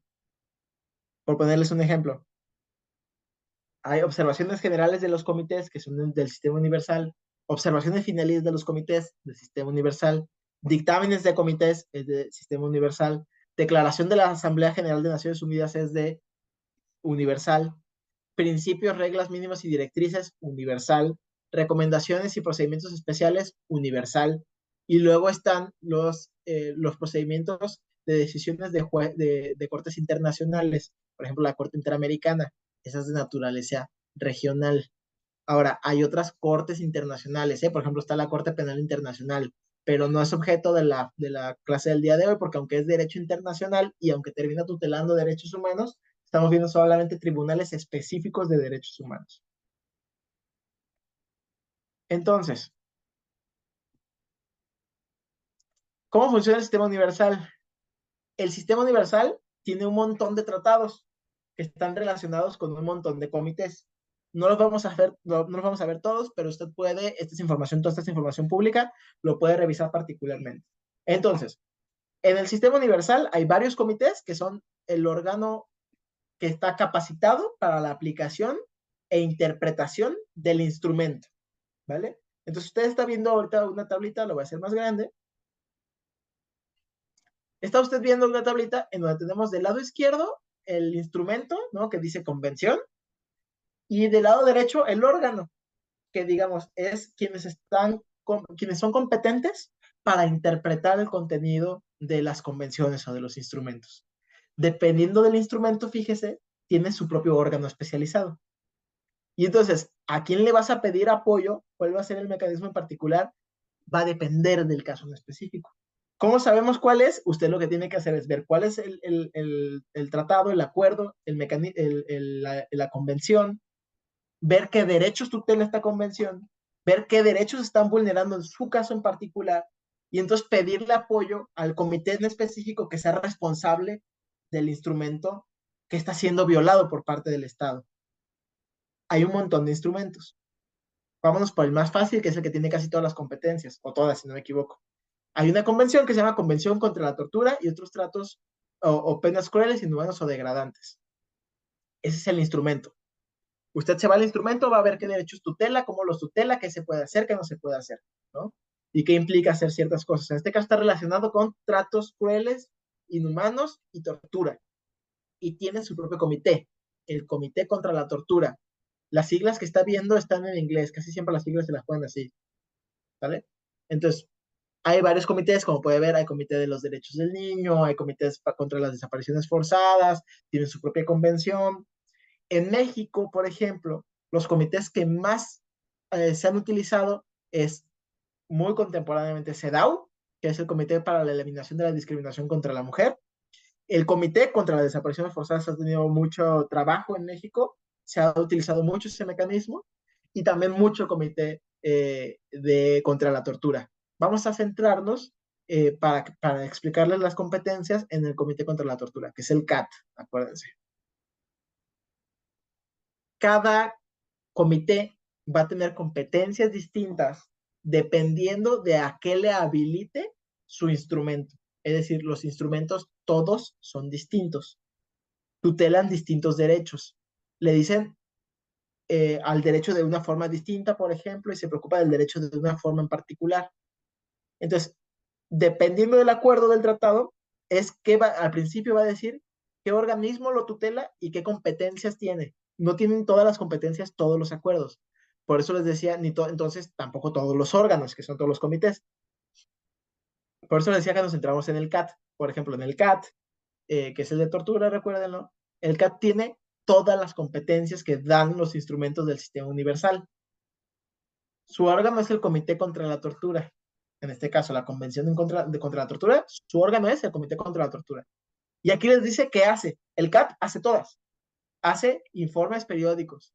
Recibe denuncias individuales. Es decir, usted, como ciudadano simple, puede solicitar la intervención del mecanismo por medio de la denuncia. Sin ningún problema. Recibe denuncias estatales, es decir, el Estado puede presentar su propia denuncia. Hace investigaciones de oficio, fíjese usted. Si el comité conoce de una situación en la que tenga que intervenir, puede intervenir directamente. Y también genera observaciones generales. De los resultados de estos procedimientos, muchos son de categoría jurisdiccional, es decir, son de seguimiento obligatorio. El de la tortura es probablemente el instrumento más fuerte. Si no, sí, el más fuerte seguramente va a ser el de la tortura. Hay otros, por ejemplo, el Comité de Derechos Humanos hace todo lo de la tortura, pero no puede hacer investigaciones de oficio, por ejemplo, ¿no? La CEDAW, por ejemplo, la CEDAW hace todo lo de tortura, pero no recibe denuncias estatales, a diferencia del de tortura, ¿sale? Entonces, van a ver, repito, aquí están por si quieren ver como rápido otra vez cuáles son las siglas de los órganos para que vean cuáles tienen más competencia, cuáles son, digamos, como más firmes con respecto a ciertas posibilidades de como mecanismo. Por ejemplo, el Comité de Derechos Económicos, Sociales y Culturales no hace un montón de cosas, ¿ven? Solo hace informes periódicos y solamente hace observaciones generales, pero ni recibe denuncias individuales ni estatales ni hace investigaciones de oficio. Entonces, ¿cuál mecanismo va a utilizar? El que sea competente para su caso en particular, es decir, que usted identifique que se le está violando un derecho de un tratado en particular, de cualquiera de estos pactos internacionales, y que el ejercicio del órgano le sea efectivo para su tutela. Tendrá que saber esas dos cosas. Eso es muy, muy importante. Ahora, hay otro prerequisito. El prerequisito es que el Estado que haya violado el derecho del tratado previamente haya reconocido el derecho. Es decir, usted se tiene que fijar que su Estado haya reconocido la convención o el tratado internacional y cómo lo reconoció. Porque hay de formas a formas de firmar y ratificar tratados y acuerdos internacionales. Por ejemplo, un Estado puede firmar un tratado internacional completito sin ponerle ni un pero, o puede haber tratados internacionales a los que les pongamos algunos peritos, ¿no? Que sean muy parecidos a como viene en el acuerdo, pero no exactamente igual. Es un derecho de los estados de decir, mira, este en particular, así tal cual como está aquí puesto, no. Por ejemplo, por decirles, por convención internacional, por tratado internacional, derecho humano internacional, todas las personas tienen derecho a votar y ser votadas, ¿correcto? A postularse para un puesto de elección popular. En México no pasa, ¿verdad? En México casi todas las personas. ¿Quiénes no pueden ser votadas para un puesto de elección popular? Por ejemplo, para la presidencia de la República. Integrantes del clero. Eso responde específicamente a la historia particular del pueblo mexicano, ¿no? Y entonces, es muy parecido, ¿no? El acuerdo no específico, pero luego de repente México dice, mira, aquí en particular, solamente una observación, miembros del clero sí no pueden ser presidentes de la República, ¿no? Entonces usted tendrá que fijarse que su estado haya firmado acuerdos.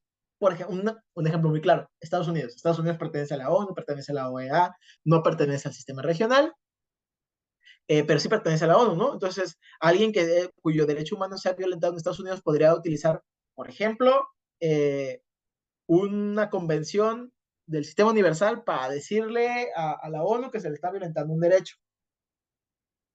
¿Por qué Estados Unidos puede separar niños de padres y madres migrantes, por ejemplo? O deportar niños y niñas sin papá o mamá? O dar pena de prisión de por vida a adolescentes. Sí saben, ¿no? Que Estados Unidos puede sentenciar a un adolescente a estar de por vida en prisión. ¿Por qué lo puede hacer? Si claramente va en contra del derecho humano internacional. Sencillo. Estados Unidos es quien menos firma acuerdos internacionales, aunque medio que es dueño de la ONU. Acuérdense que la sede de la ONU está en Washington, ¿eh? Pero una de las sedes, pues.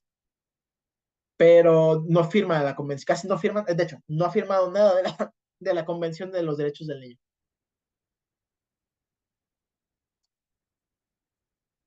Entonces, eso hace que pues o sea, no podemos tutelar derechos de niños ni hacia adolescentes en Estados Unidos por medio de la Comisión sobre los Derechos del Niño, porque Estados Unidos no le da capacidad jurídica a ese mecanismo en particular.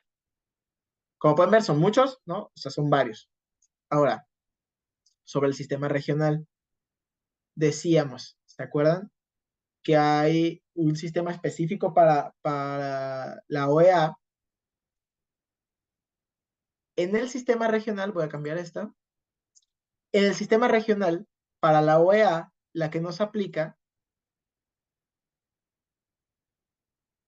es la Comisión y la Corte Interamericana de Derechos Humanos. ¿Cuál es la diferencia entre la Comisión y la Corte? En sentido práctico, estudiar la comisión y estudiar la corte es todo un tema, ¿no? O sea, hay que estar especializados, especializadas en eso. Pero en términos prácticos, la diferencia entre la comisión y la corte es, uno, la comisión es un mecanismo no jurisdiccional. La comisión, ¿vale? Aunque tanto la comisión como la Corte Interamericana emanan de la Convención Interamericana de Derechos Humanos, no se los olvide, nuestro sistema rima todo, ¿eh? En nuestro sistema regional, el instrumento es la Convención Interamericana de Derechos Humanos. La comisión es la comisión, que es el mecanismo no jurisdiccional, es la Comisión Interamericana de Derechos Humanos. Y el mecanismo jurisdiccional es la Corte Interamericana de Derechos Humanos. Entonces, nada más cambia la primera palabra. Convención es el instrumento, comisión es el mecanismo no jurisdiccional, corte es el mecanismo jurisdiccional.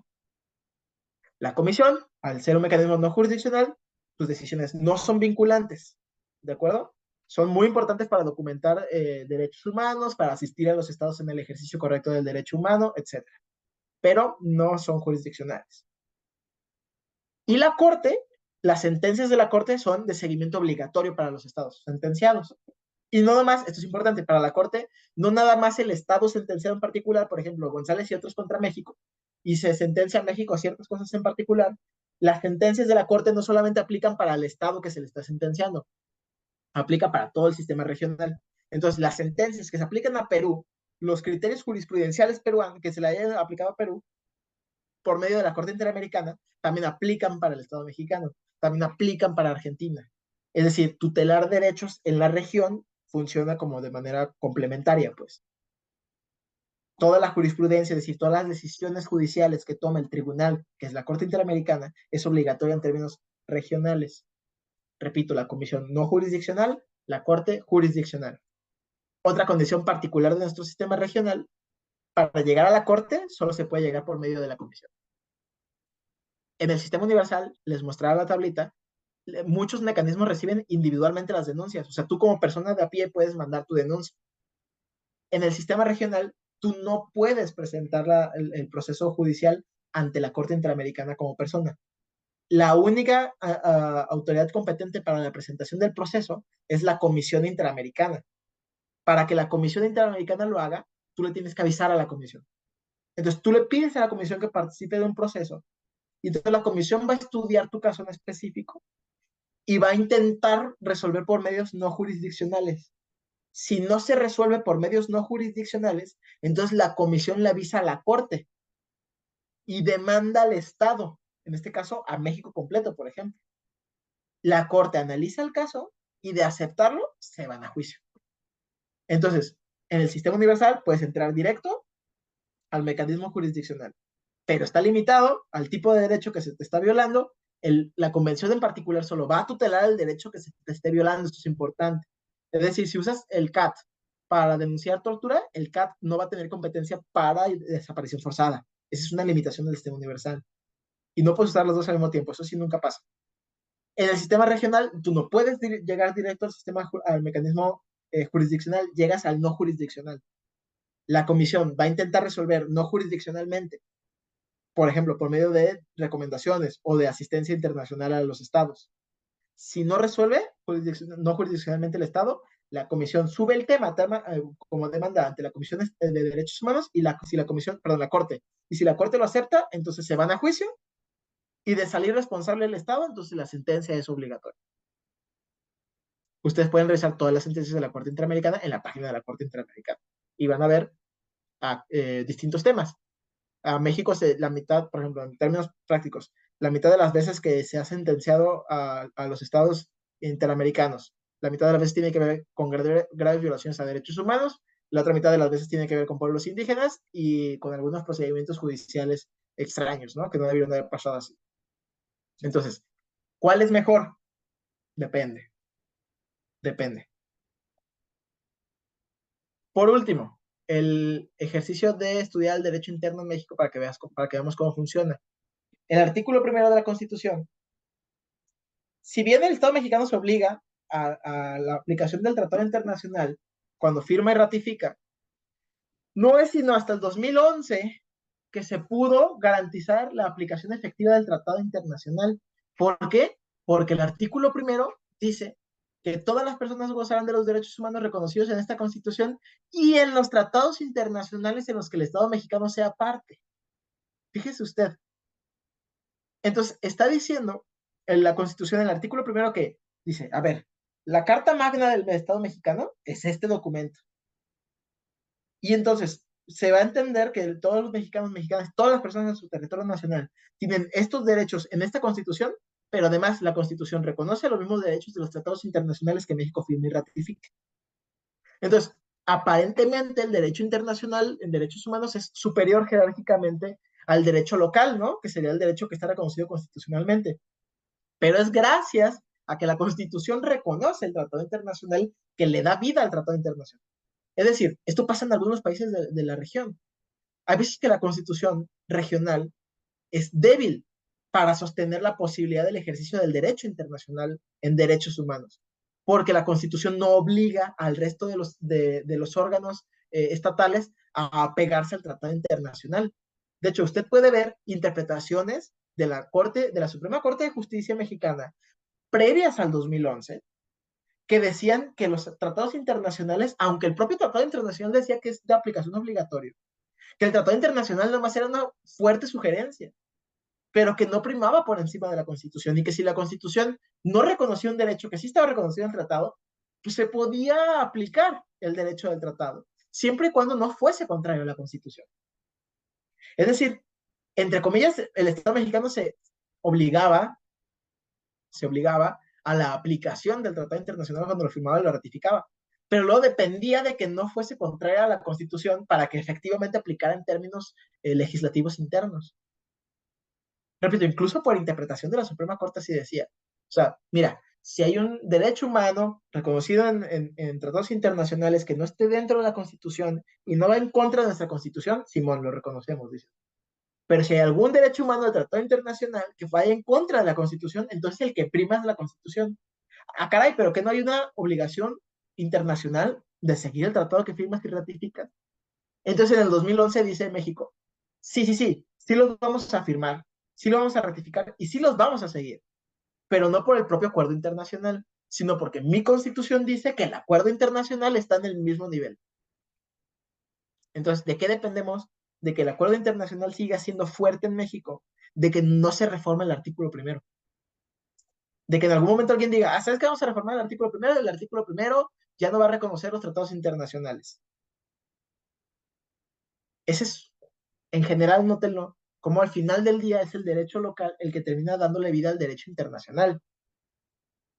Por eso es muy importante que seamos capaces de identificar mecanismos específicos para la tutela y el ejercicio.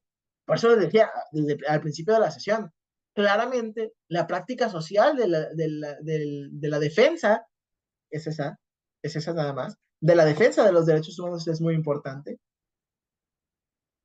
pero no podemos mantenernos solo en esa lógica como del derecho humano en términos del derecho fundamental, ni solo ceñirnos al derecho positivo, sino tendría que haber una constante persecución y modificación para que entonces el derecho sea capaz de establecerse en condiciones de derechos humanos, pero capaz de responder ante las realidades del espacio regional en el que nos encontramos. Y nótenlo, eso es por medio de mecanismos formales. Repito, si el artículo primero en el 2011 no fuese reformado para decir que el tratado internacional está en el mismo rango que la Constitución, hágale como quiera. El Estado mexicano no iba a aceptar aplicar sanciones establecidas por la Corte Interamericana, por ejemplo, o por el sistema universal, aunque México se haya comprometido, porque quien le da vida es el derecho local, en este caso, en el caso de estudio del caso mexicano, el artículo primero de nuestra Constitución. Y un último caso que aplica nuestro artículo primero en particular, aplica lo que llamamos en derechos humanos principio pro persona o pro hominem, que dice, las normas relativas a los derechos humanos se interpretarán de conformidad con esta Constitución y con los tratados internacionales de la materia, y lo dice, favoreciendo en todo tiempo a las personas la protección más amplia. Fíjense lo que dice la Constitución en este artículo, dice, el Tratado Internacional en Derechos Humanos y la Constitución están en el mismo nivel jerárquico que el resto de las normas del país. Cuando se pueda interpretar de manera distinta, se va a aplicar el principio pro persona y vamos a utilizar el que proteja más. por intuición jurídica diríamos que el tratado probablemente proteja más. Esto es curioso, porque esta es la Constitución diciendo, si la Constitución y el tratado no se ponen de acuerdo, vamos a utilizar el que proteja más. Si el tratado protege más que la Constitución, entonces el tratado va a estar por encima de la Constitución. Pero el tratado está por encima de la Constitución porque yo Constitución dije. ¿Sí ven? Entonces, es muy importante cuando hacemos nuestra práctica en general, no solo, repito, no solo de la defensa de los derechos humanos como entes sociales y civiles que somos, como ciudadanos, ciudadanas, sino también que aprendamos cómo funcionan los mecanismos y cómo podemos acceder a estos mecanismos y cómo sucede el estudio del derecho humano en términos formales, no solamente como en términos ético-normativos, ontológicos, pues de su práctica como en términos éticos, sino su práctica por medio de un sistema en particular. Sí, es un sistema que sigue muy fuertemente colocado a partir de la lógica de la judicialización, del sistema jurídico en particular. Eso no es motivo para que solamente abogados y abogadas le entren al tema, más bien este es motivo para que todas las disciplinas seamos capaces de interactuar en el proceso y de comprender cómo funciona el sistema. Esto obliga, pues, nótelo usted, como decía al principio de la presentación sobre la lógica del estudio del derecho humano, obliga a una práctica no solamente multidisciplinar, sino más allá, transdisciplinar. La comprensión del derecho humano como disciplina transversal en la aplicación en general de la tutela y de la garantía, no solamente desde un mecanismo jurídico, aunque los mecanismos jurídicos son ponderantes en el sistema hoy por hoy como se encuentra. Bueno, para terminar a tiempo y porque nuestra sesión termina muy tarde y agradezco mucho que estén aquí tan tarde conmigo, sería todo por mi parte. De cualquier manera, son 2 horitas, son muy poquito para platicar, pero si alguien quiere tener comunicaciones posteriores conmigo, ahí les dejo mi correo electrónico. Ahí está académicos con acento, fue el dedazo. No pongan académicos con acento si quieren mandarme correo electrónico, todo sin acentos y con minúsculas. Y bueno, sí, aquí les puedo ofrecer que sigamos platicando, que podamos tener más recursos por ese medio. Yo estoy para servirles y les agradezco mucho su participación, su paciencia, su tiempo y sus deshoras conmigo. Muchas gracias. Muchísimas gracias a usted, maestro. Un placer y sin duda alguna, pues 2 horas no son suficientes. Pero seguiremos en más espacios compartiendo a todos y a todas. Muchísimas gracias por continuar con nosotros hasta estas horas. Y bueno, estamos en contacto, nos seguimos viendo en siguientes espacios académicos. Un abrazo y buenas noches.